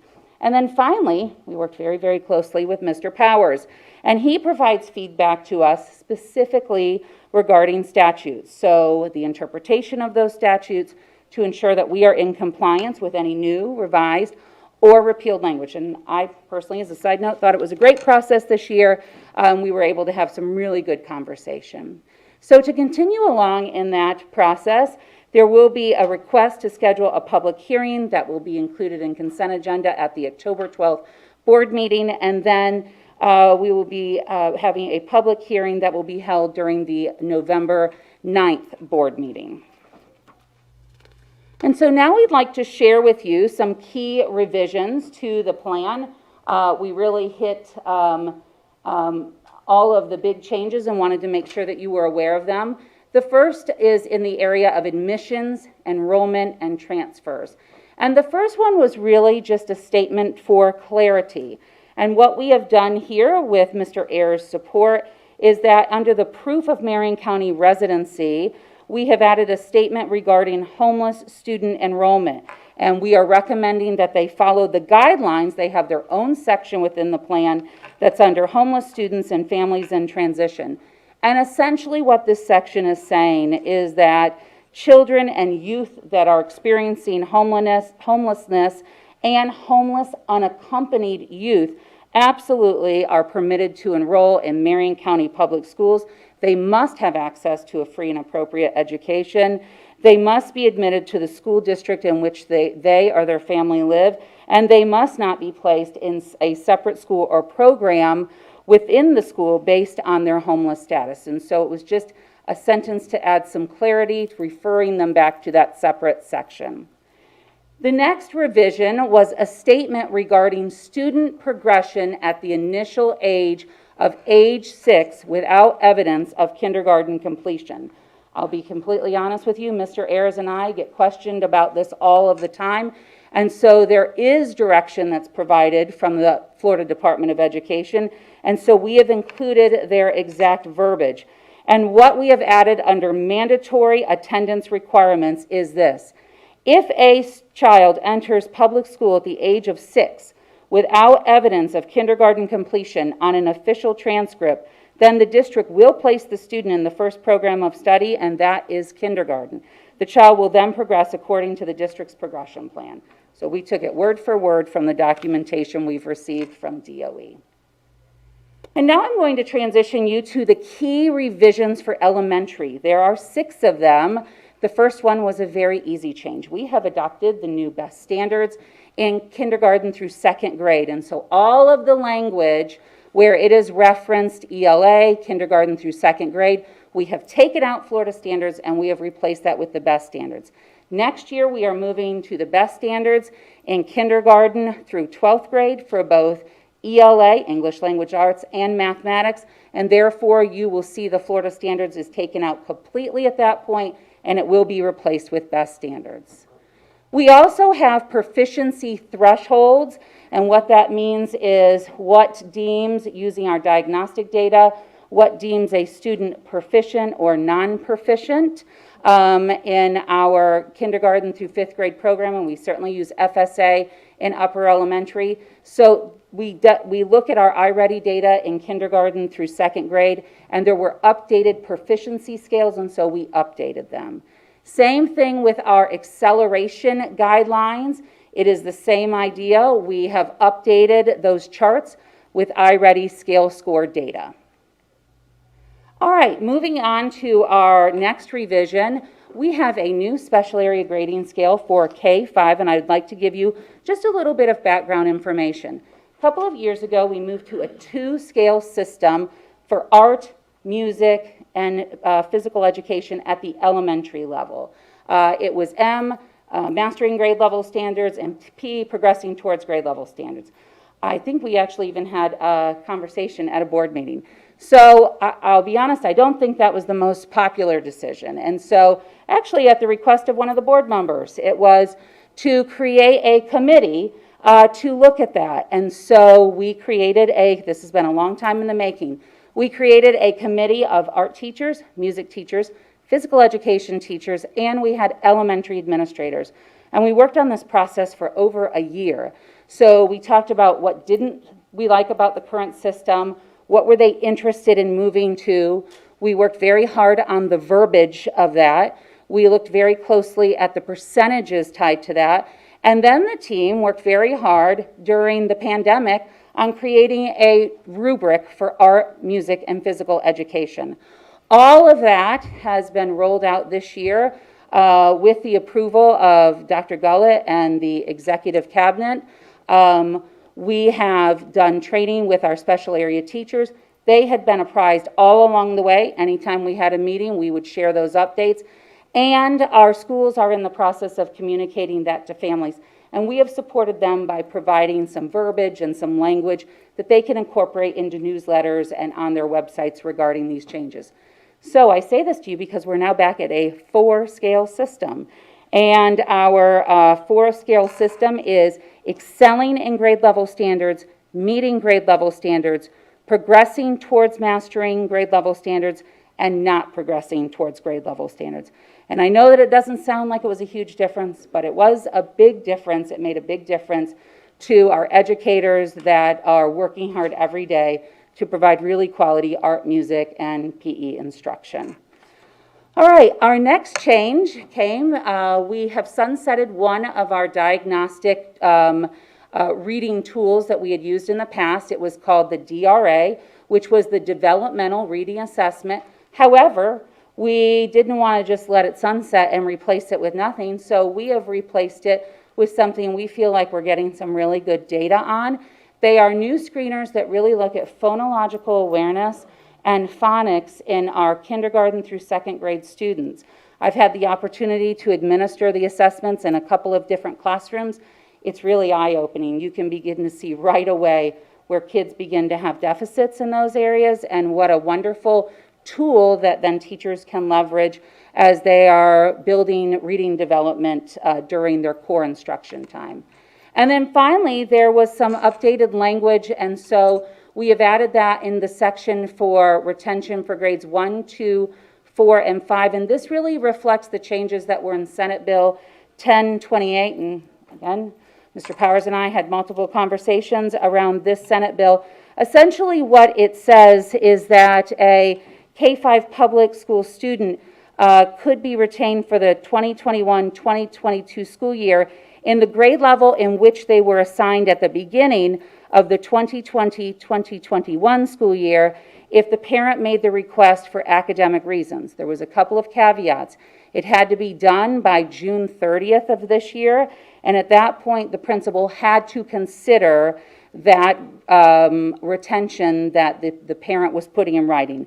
Anything after June 30th, it was really at the principal's discretion whether they considered that retention, and of course, really involving the teacher in that process. So we have reflected that language to incorporate that Senate Bill 1028. We just wanted to make sure it was nice and clear.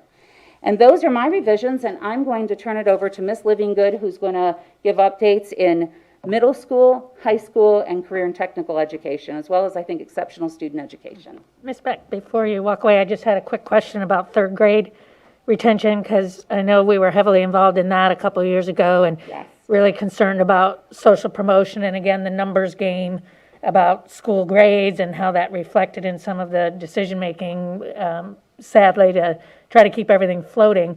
And I think what we landed on was that in the end, it's most important for kids that have not achieved to, and sad to say it, be held back till they have another opportunity to get solid, because otherwise we're just passing that weakness up to the middle school and then high school and then beyond. So I think, Ms. Thoreau, you bring up a great point. If I can go back a slide, if you notice, what is missing from there is third grade. I can't count from K to So thank you. I should have pointed that out. So third grade has very, very clear statutory language as far as what indicates that a child can progress onto fourth grade. And if they do not meet that requirement through our FSA assessment, then there's very clear criteria in the same 1008.25 that tells us potential promotion for cause criteria that must be met. And so we do work with our schools and we do work with our families on that. But the language is very clear. You either have to meet it through your FSA score or you have to meet a promotion for cause criteria to be able to go on to fourth grade. It's very, very clear.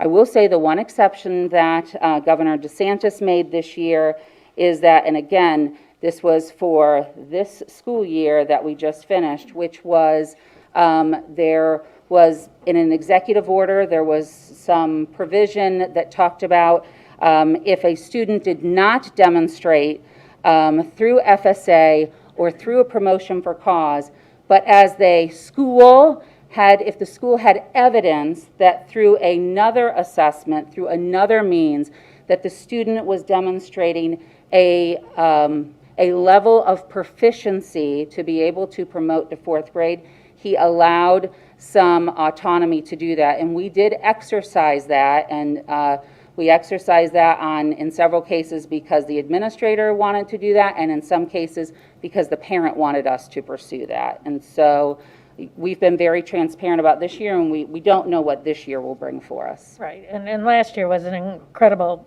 outlier of a year, and this year so far is proving to be the same. So we certainly wouldn't want to base future decisions. You know, we have to work with what we have. Yes. Madam Chair, may I? Yes, sir.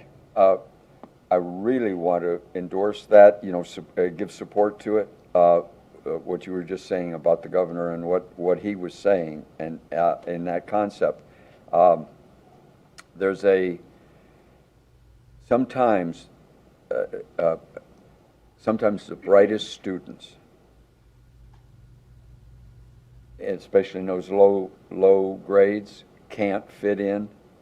I'm not saying I was the brightest student, but I learned later in life that Einstein flunked the second grade, and I felt so good that I was put back because the nuns, I changed orders from one order to another order, and they were not real happy, whatever. Okay, so there's a lot of little things that happen in that development stage, and so Einstein flunking the second grade is a point of honor.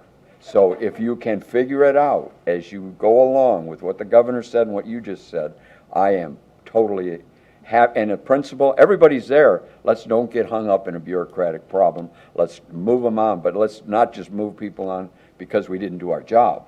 Let's get the job done because it's all about education. Thank you. Thank you.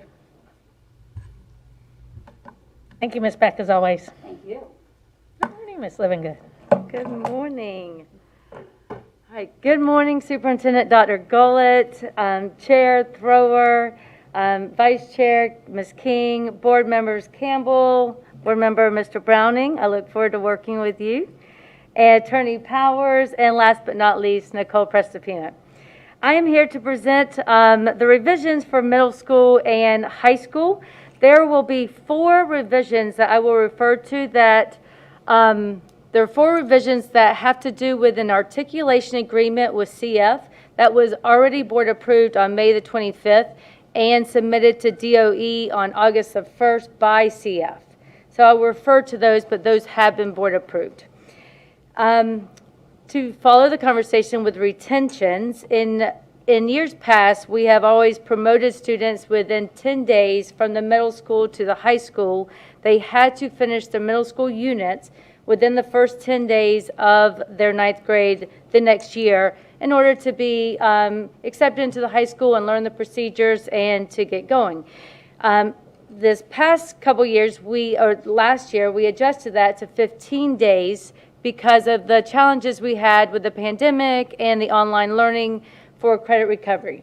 So this revision is to change the 15th day revert back to the 10 days for the new school year.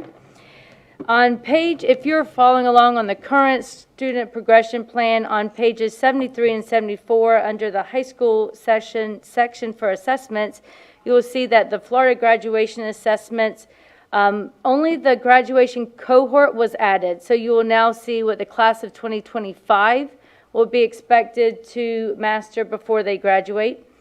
On page 76, there is language about dual enrollment for earning a college credit in high school.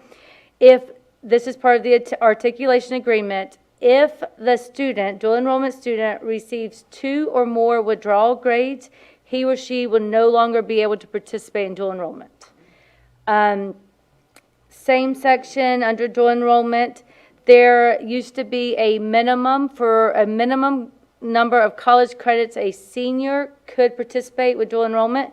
That is no longer in existence. They just can only go up to 16 hours, but there is no requirement of 12 to 16 like in the years past. That is also part of the articulation agreement. Sorry, it's the next slide. In the same section, we changed the MCPS high school coordinator to language to reflect the director of student pathways and assessments. The rationale is there's no longer a high school coordinator position on our organizational chart. On page 77, in the earning college credit under the dual enrollment section, this is just an assessment change name and score, but to change the CLM, which is a college level math test with a score of 70 to reflect the current test, which is the AAF, which is Advanced Algebra and Functions Test with a score of 270. That change is to clarify the articulation agreement change. On page 78, this change was just to clarify community response. And this is to add including advanced placement, Cambridge Advanced International Certificate of Education, and International Baccalaureate to the earning college credits in high school portion. Same page 78. This is a one-time allowance for the duration of the dual enrollment participation. This is for our career academy students participating in dual enrollment at CF. If they retake a course, they must earn a C or higher in that course to continue their participation. On pages 78 and 79, this is to reflect our Senate Bill 52, which is to rename the collegiate high school programs to early college programs, and it modifies the requirement for enrollment. So you will notice that all changes in the student progression plan did change to reflect early college instead of collegiate high school. On page right below that, you will notice that we added a last sentence to reflect following this course sequence rather than following grade levels, because in secondary, courses are by course sequence and not by grade level. Ninth graders could take potentially a third level course, especially like in a math content area. On page 81, under the Career and Technical Education section, the first paragraph, we added a 3.0 GPA in those CTE courses after the, quote, program of study, which is a concentrator. And that is to align with the description of Florida Department of Education. On page 88, so we move forward a few pages. On page 88, there, under the virtual school options, full-time virtual school students, we added the language of Cognia, which is in a link to the Cognia accreditation is attached, because that virtual school option must be approved by Cognia, which replaced the Southern Association of Colleges and Schools, which we refer to as SACS. On page 93, under the exceptional student education portion, just renaming the Bureau of Exceptional Education and Student Services was changed to Bureau of Exceptional Education. And the final revision in my portion is, under the exceptional student education portion, we simply removed the word reading and removed the word math from the testing requirements, which is to comply with the Florida Rule 6.A, and that is just a new language, and we removed must pass the Florida Standards alternate assessment, because that no longer is accurate. Are there any questions I can answer for you? Board? I'd like to there's so much material. It's good. It's tidying up things. But I don't know when this could have come a little bit earlier, so that we could have perhaps had some dialogue on some of these things. One thing I would put in the idea of best was the best, and that was with yours. Is that an acronym, BEST, or is that best practices? Yep, it is an acronym.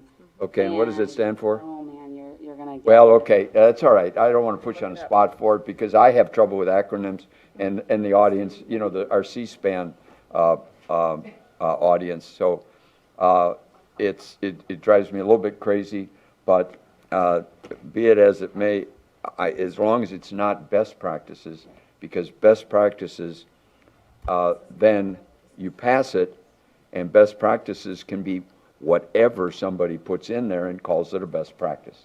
So that's like a... Browning, I pulled it up. It is actually Governor DeSantis' program, Yes. and it stands for Benchmarks of Excellent Student Thinking is best. Wow. All right, good. Well, now we're educated on that, and it's not best practices, because I just despise that. B Okay, period, thanks. E period, S period. Yeah, that's what, that gave me the clue and a little bit of relief. Yes, It yeah, was thank actually you. one of the first things he did once Governor DeSantis came into office and selected his commissioner. I mean, that they worked on that right away. Wow, neat, thank you.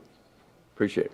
And secondary is excited that we have already begun our trainings for ELA and math, and we will roll out the standards next year.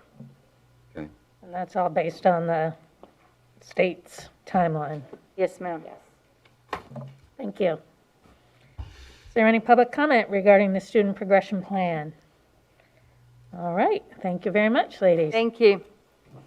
All right, before we move on to board concerns, just a couple of items. The next administrative briefing and work session is scheduled for October 21st at 9 a.m.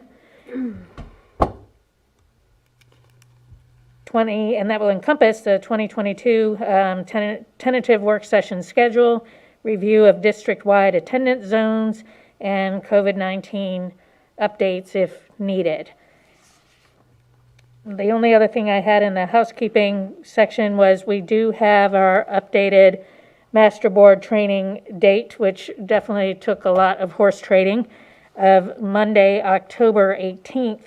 And once again, I just want to make sure that I have all of the board members that are present full commitment to attend that training, because it does come at a cost to the district. And every time we have a new board member join us, as Board Member Campbell will attest, it's really good to all get together in that format, and it's quite valuable, but it also costs money to the district. So is everyone still clear for October 18th? I'm good for the date. Okay, great. All right, and I I'll... don't like the name, I don't like the concept of training. I think you train seals, you don't, like that, or Clyde Beatty, in a circus, but that's just a Professional development. Yeah, anything like, instruction, a consultant. I hire a consultant, boom. I like Continuing that. education, sir, that's what we're all That's about. wonderful. That's wonderful. Then I can live with it. Trained seals, I don't go with, especially for a board. Okay, Dr. Gullett, anything else for us today in the spirit of the cause? Sure. Thank you, Madam Chair, members of the board. Just briefly, I really don't want to bring COVID-19 back up again, because I enjoy talking about instruction. But I'm going to bring this up because I know we are all looking forward to our volunteers and visitors being with us. And so as a reminder, we're following the transmission risk and scale that's provided to us from the Department of Health, and Mr. Christian has provided that to you on the screen. As a reminder, as a board, the board decided, and we, as a leadership team, are following the transmission rates. And the volunteers and visitors from the operations side is ready and prepared to have volunteers and visitors back when we are at the substantial range in both categories that you see on the screen. So, and for 2 weeks. So if you look at the new cases per 100,000, when we reach 99.9 or lower, and also that we are at 99.99% of positivity rate or lower. When we reach that for 2 weeks, then we can move forward with our volunteers and visitors. So yesterday on our Department of Health call, I wanted to provide an update. Yesterday, just the day, on Wednesday the 6th of October, the positivity rate in Marion County was 4%, which we were very pleased to hear. I do want to say that the Department of Health provides this data in terms of their weekly rate, and so and that concludes on a Friday for them. So the last update we received from them, that through September 30th, these are the data points that we have. So the last data point for the positivity rate through September 30th was 9.1%, which still brought us into the substantial range. The other component is the cases per 100,000, and the data we received from them is 164.8. So again, 164.8 were the cases per 100,000 locally, which is what we're following, the local data. And we expect to receive an update tomorrow. And we have heard and have observed in our regular communications that the number is dropping significantly. And so we're really pleased to see that and hope that this continues and we hear positive information tomorrow. Absolutely, and I'm almost hesitant to use the word positive anymore because it has a negative connotation. It does seem to, doesn't it? I was on that call yesterday, and for the first time in almost 2 years, there was a lot of smiling faces that I could see. Kids are back in school in higher numbers. Our employees are back in school in higher numbers. We have hit our target for the positivity rate already. It still is strange to me, these categories, like why in the world would we want to be happy about being in substantial spread? That just doesn't sound good, but to go from high to substantial is a good thing, and those are our two targets. And I am so grateful for the trend, this downward trend, because I'm hearing from from community members almost every day, when can we start coming back and volunteering? And so our outreach to the community over these past 18 months, I think, has really paid off. And people want to be involved in our schools, and they're really looking forward to getting back in there in a myriad of ways. So everything that everyone is doing, keep doing it because it seems to be working. And getting back to more typicality is just going to be great. So that was a really, really uplifting call yesterday. I think I'm going to replace positive with uplifting. Yes, that's good idea. All right. Thank you. Thank you. Yes, I'm Thank good. you very much. Okay, yes. I also was in on one of those calls, and there's a high degree of receptive attention to some of the new technology, and just call it REME Halo. It's REME and then Halo. It's just one of the vendors, one of the suppliers out there that can put, it's called hydrogen peroxide, but it cleans the air. Very, very modern way of operating. I'm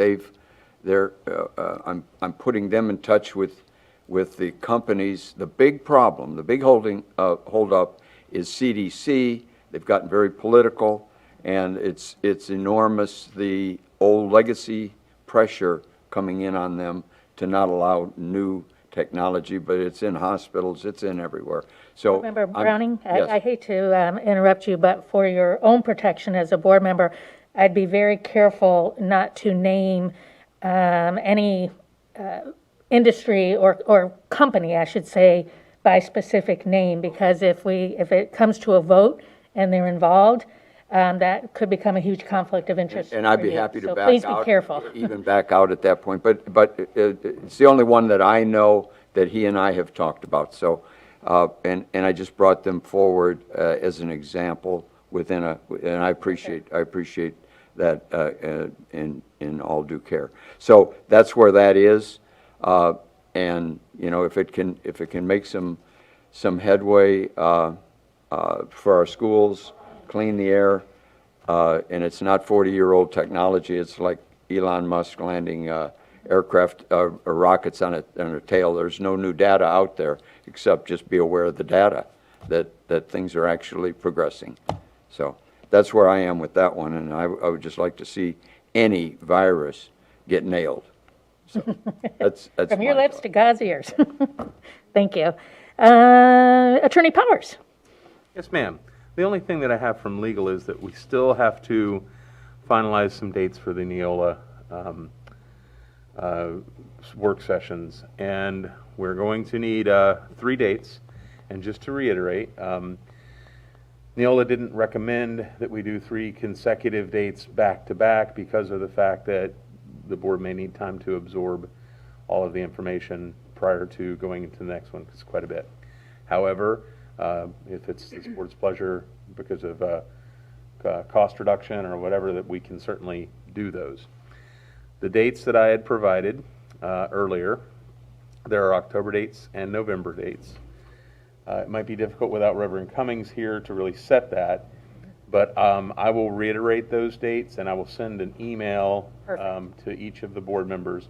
What I will request is that each of you give me any hard no dates that simply will not work, and then if I find that on one of those dates that we've got only one board member out and we have to work something in, we'll do so. Right.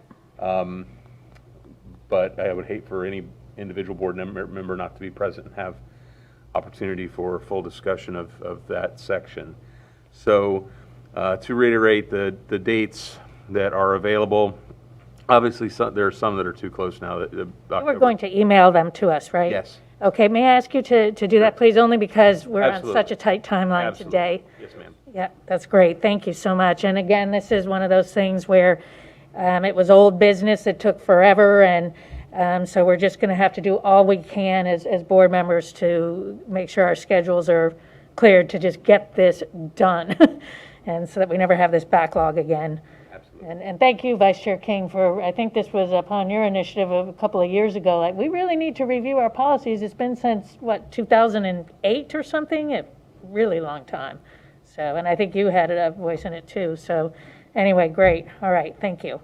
Anything else? So get an email from me, and then I'll bug you incessantly until I get responses. Excellent, excellent. Sounds like a plan. Thank you. All right, Board Member Campbell.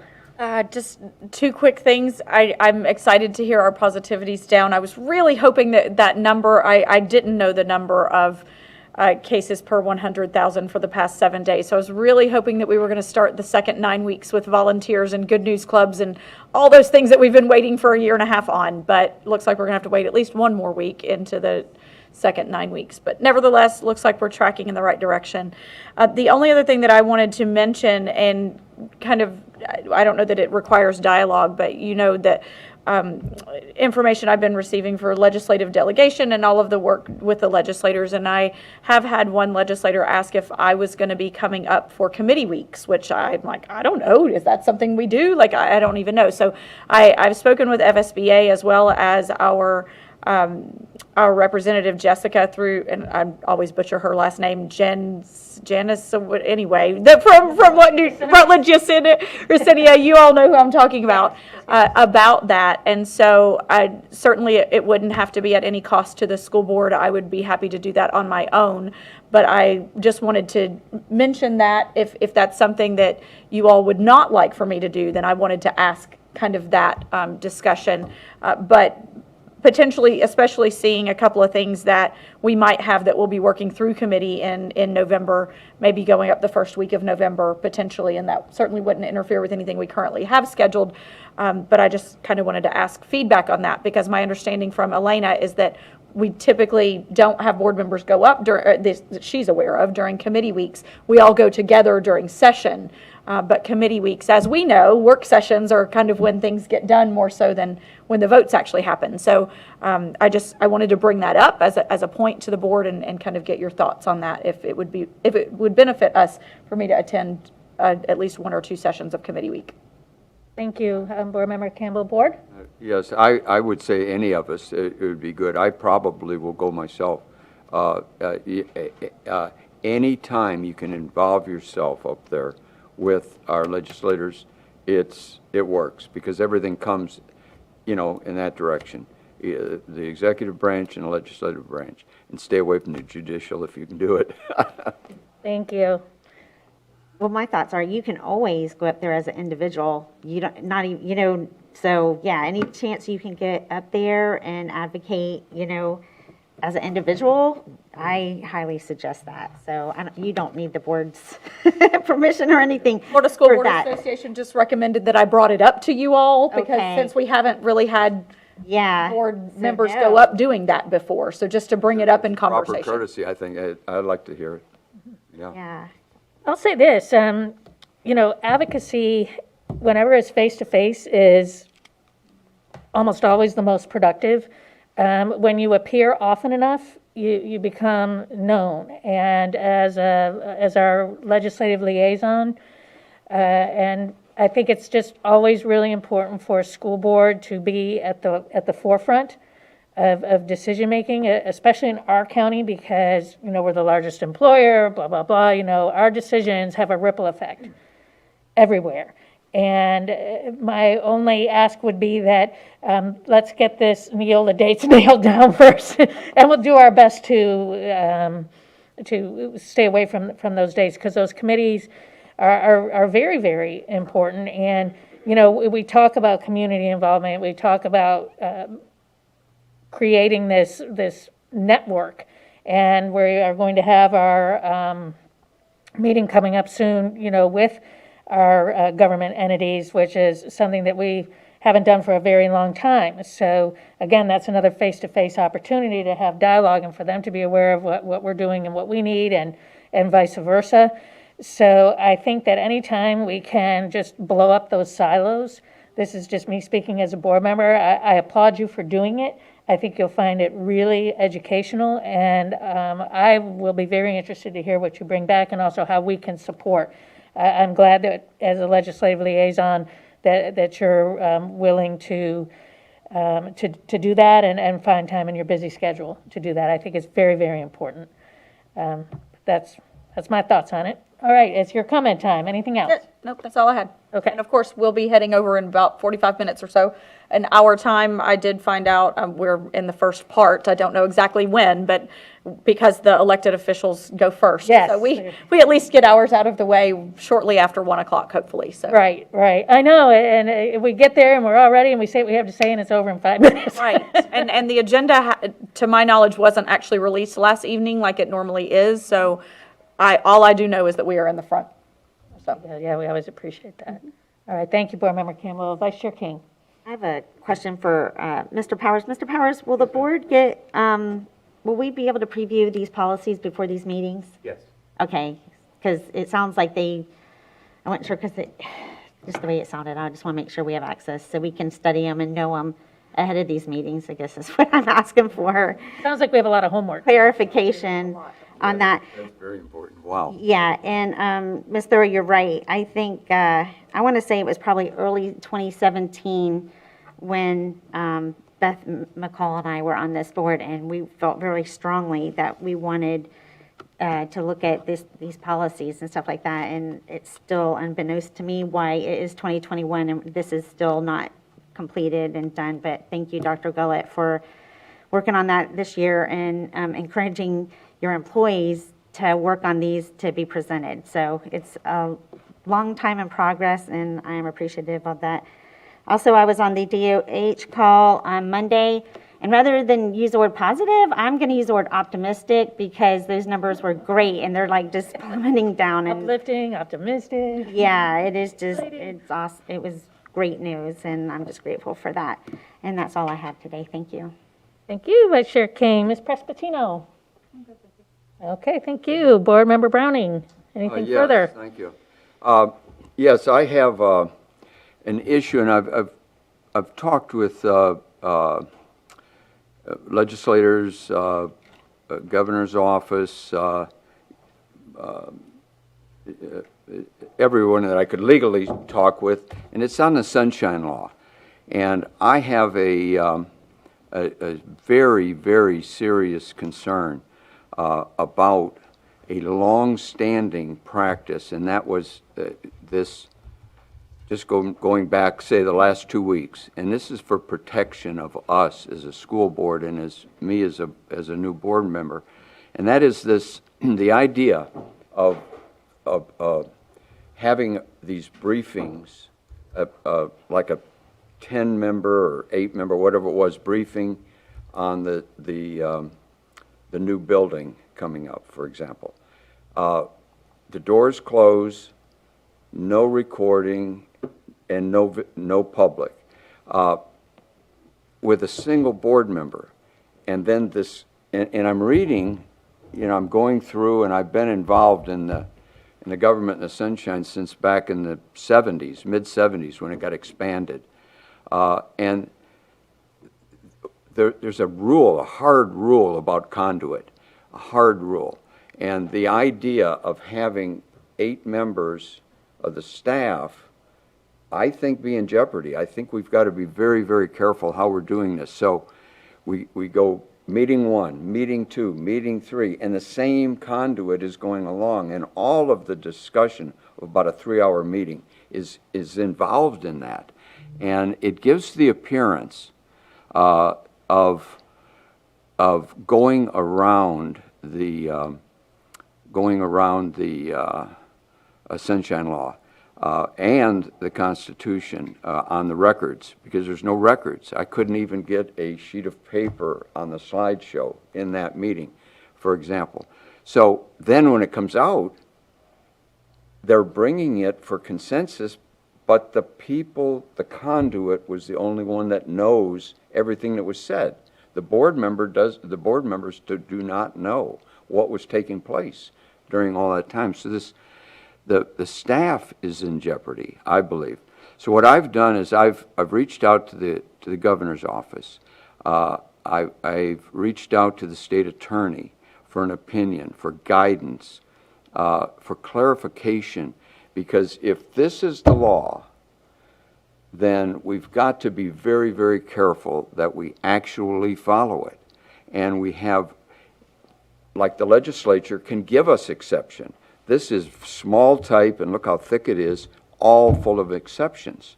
And so rather than circumvent and put careers really in jeopardy of violating the law, and it just wouldn't, it just isn't right. It's not necessary either. I would say that I would like to just recommend that we get this from the state attorney, and whatever we need as an exception to become legal, to be legal, so we know we're legal and have the appearance of legality. I would really go for that. So I've asked for that opinion. Protect myself, but protect this group and the staff that participates in that, in those meetings. So, and that's essentially all I have. I have, just some of the things have been covered, during the meeting with the H2O2 hydrogen peroxide, and I appreciate that. I think maybe like going to that comment, American Airlines, or you're just using an example, and that's really what I'm doing with that. We have at Fort McCoy, we have the Veterans Home, and I personally had put through a foundation these H2O2 systems in there before COVID came out, just for the cleanliness of the air and the elderly people.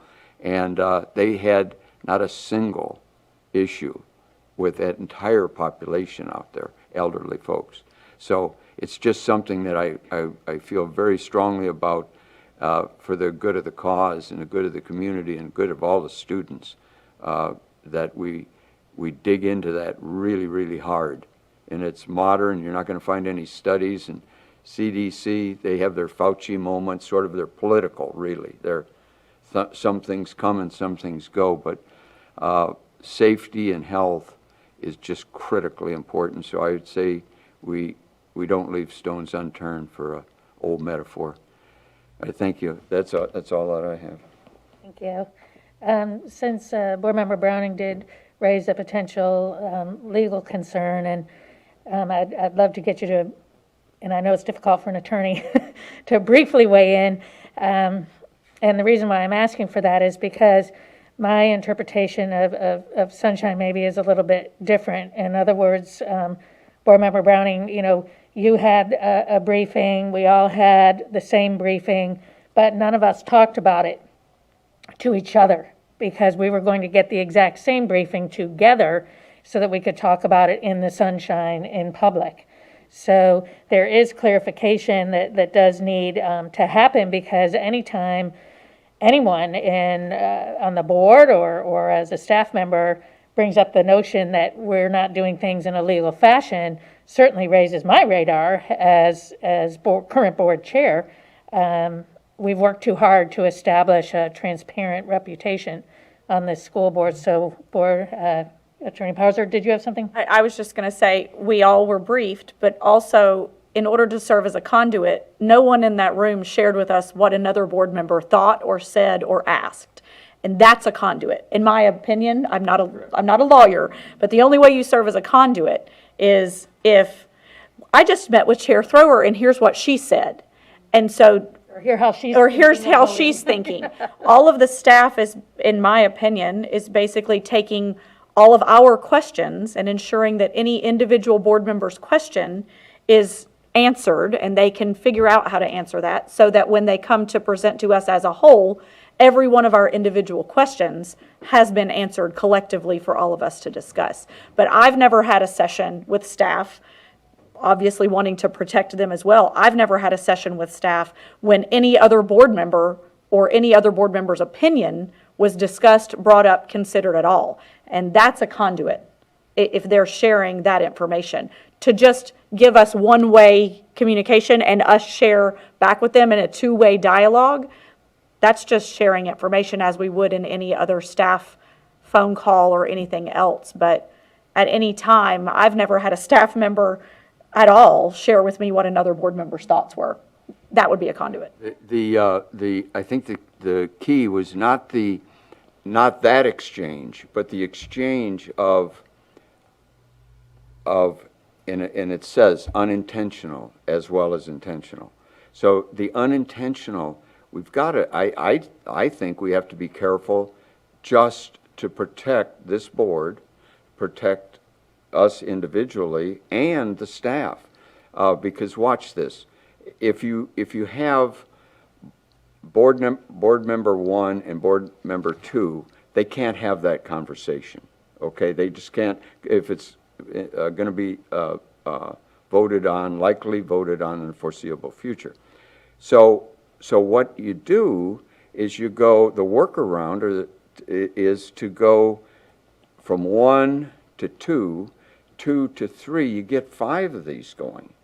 And when you do the 5, that is a conduit, not specifically in what you were referring to, of exchanging. But if I ask someone, and they just don't even know what my purpose is, but I ask someone to check with Board Member Campbell about Ford buses that we might be wanting to buy or something.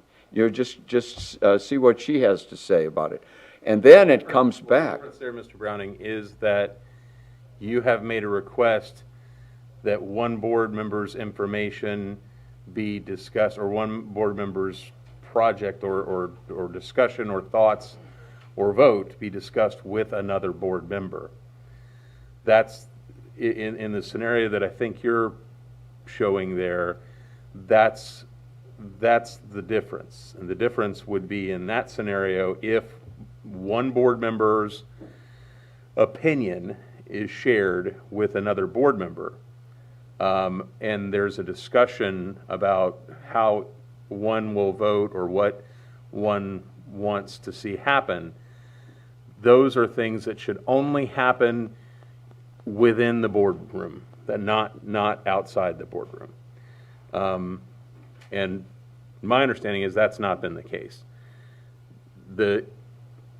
The scenario in which each individual board member is briefed in any manner by staff, by me, by anyone else, so long as that doesn't involve a discussion of, well, here's what Chair Thrower thinks, and here's what Mr. Browning will do, and that's the vote trading sort of thing that goes on, or the discussion item trading that goes on. If you can't communicate, the conduit that was referred to earlier, the conduit is you can't communicate, so I'm helping you communicate by stepping in and saying, well, she can't talk to you, so let me tell you. In the case of an injunction, think of it for where someone has a protection order against their spouse or something like that. If you are not permitted to speak to the victim of a crime, then you can't have your brother go speak to that victim on your behalf in order to say, hey, come back and he'll drop charge, whatever the case may be. You can't do that. So facilitation of communication between individual members, that can't happen. Now, on the other hand, if there's a briefing that is occurring where staff are appropriately going to every single board member and giving them the information about a project that's being discussed or what's being worked on, that's a horse of a different color, and that's within the law. So, and you and I have discussed some of this, and that's something that I would, for weighing in from a legal standpoint here, I've seen nothing that causes me concern. So it is certainly within the purview of any board member to raise any concern, remind each other that we need to have, strict concerns regarding those. So I certainly don't criticize that in any way.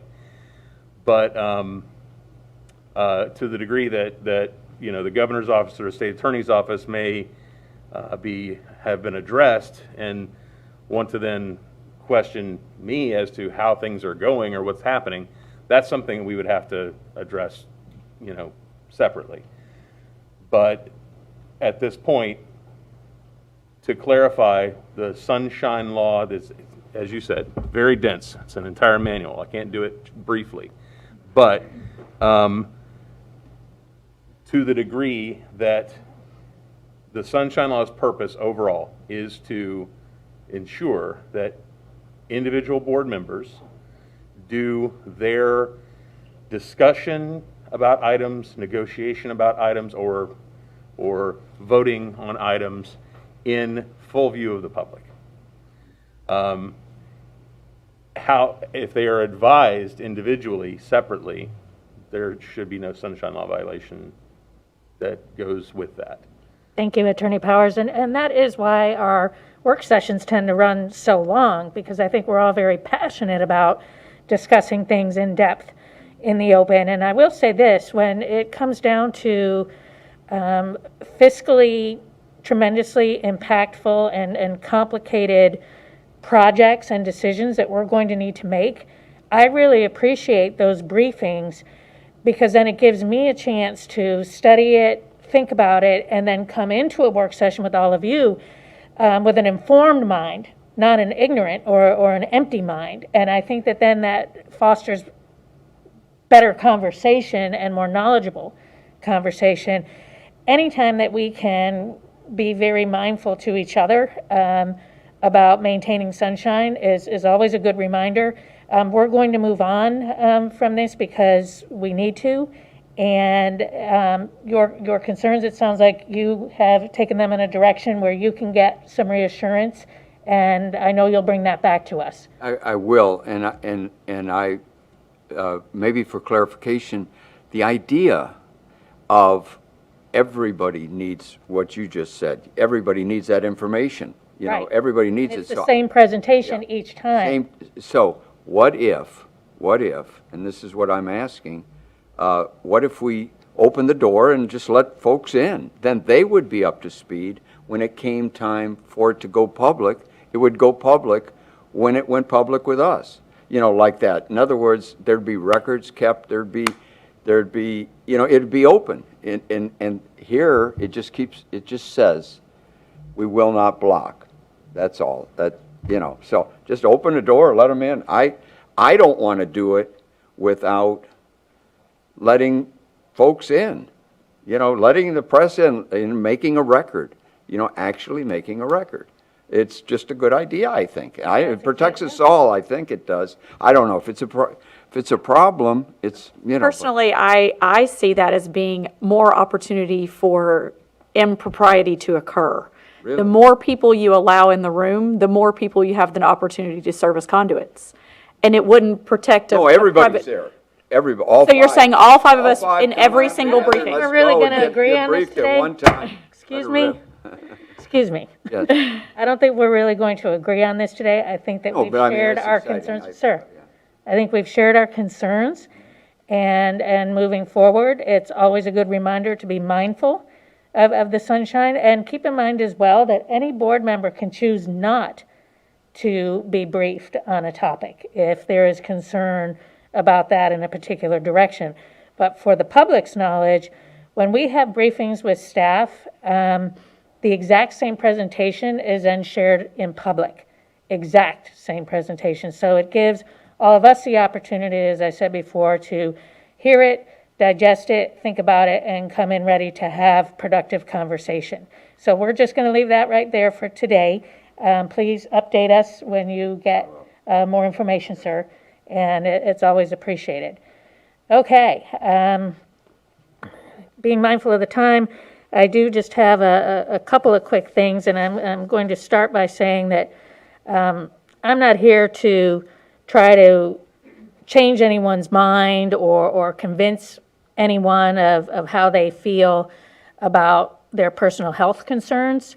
I do want to share some information and also our mission, which is to maintain stability in daily face-to-face education under any circumstances, no matter how extraordinary they are.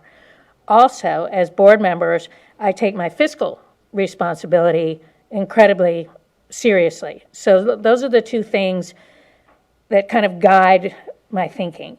It is important for the community to know that we have multiple health initiatives going on at any given time where employees are getting incentives and encouragement for healthy lifestyle choices.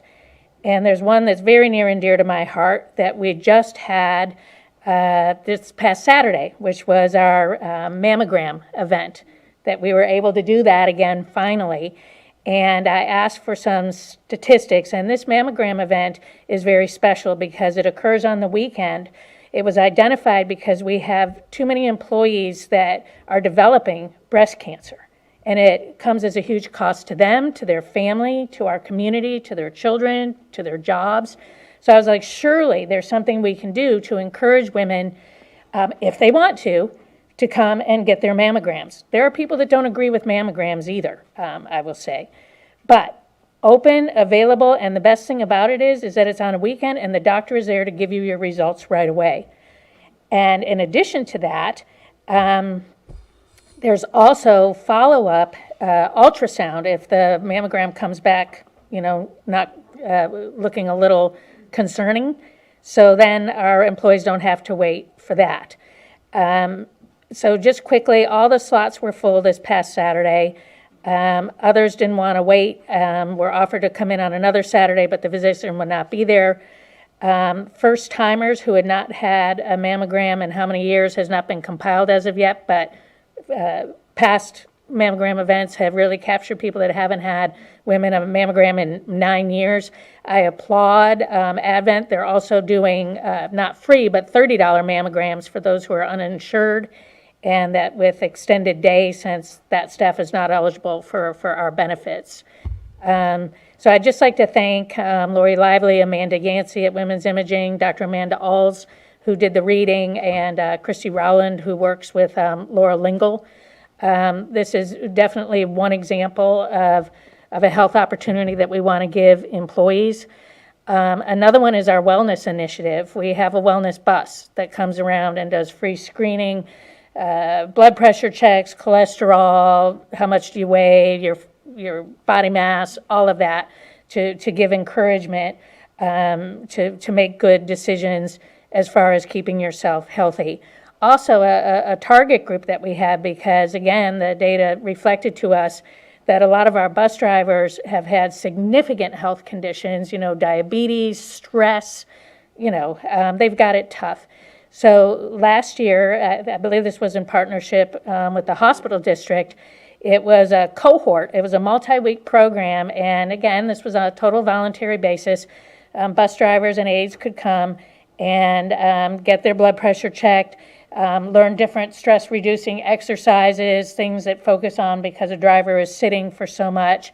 And after each session, they walked out with $15 worth of fresh fruits and vegetables, just to try to encourage them to take as good a care of themselves as they possibly can.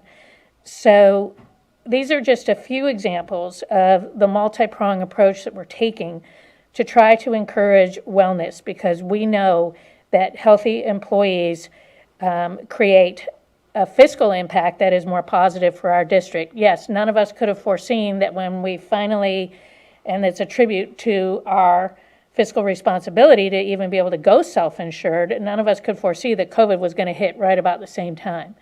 Well, a $3 million price tag of catastrophic COVID-related hospitalizations and claims.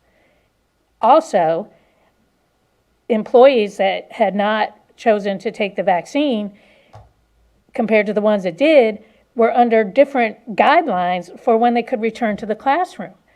So it's creating this ripple effect of hurting our mission to provide a stable, face-to-face quality public education on a daily basis. Now, what each individual chooses to do about that is up to them, because there are a lot of ways to get healthy that we support and maintain your health. This is just one option. So I just wanted to put some context out there. As I said before, there's never going to be 100% agreement on anything having to do with anyone's health. And the option was presented to us as a board from direct data that we had received from our area hospitals, from our insurance providers. Those were the sources of information that, me speaking as one board member, that I put into my mind when I made my decision to support it. Now, I'll say that to say this. I hope that no one thinks that this is a stepping stone to vaccine mandates or mandates of any other kind. Because to me, just speaking for myself, that is 100% going over the line. And that's just not something I would ever support. But we have the climate that we have in the country today, and there is a lot of suspicion, there is a lot of anger, there is a lot of controversy about what is the best way to get our numbers down and provide that stable face-to-face educational environment for our kids. I'll say this, based on the information that we got today, we must be doing a lot of things right. Our district has not shut down. Ask the people in New York and California how it's gone for them and those families.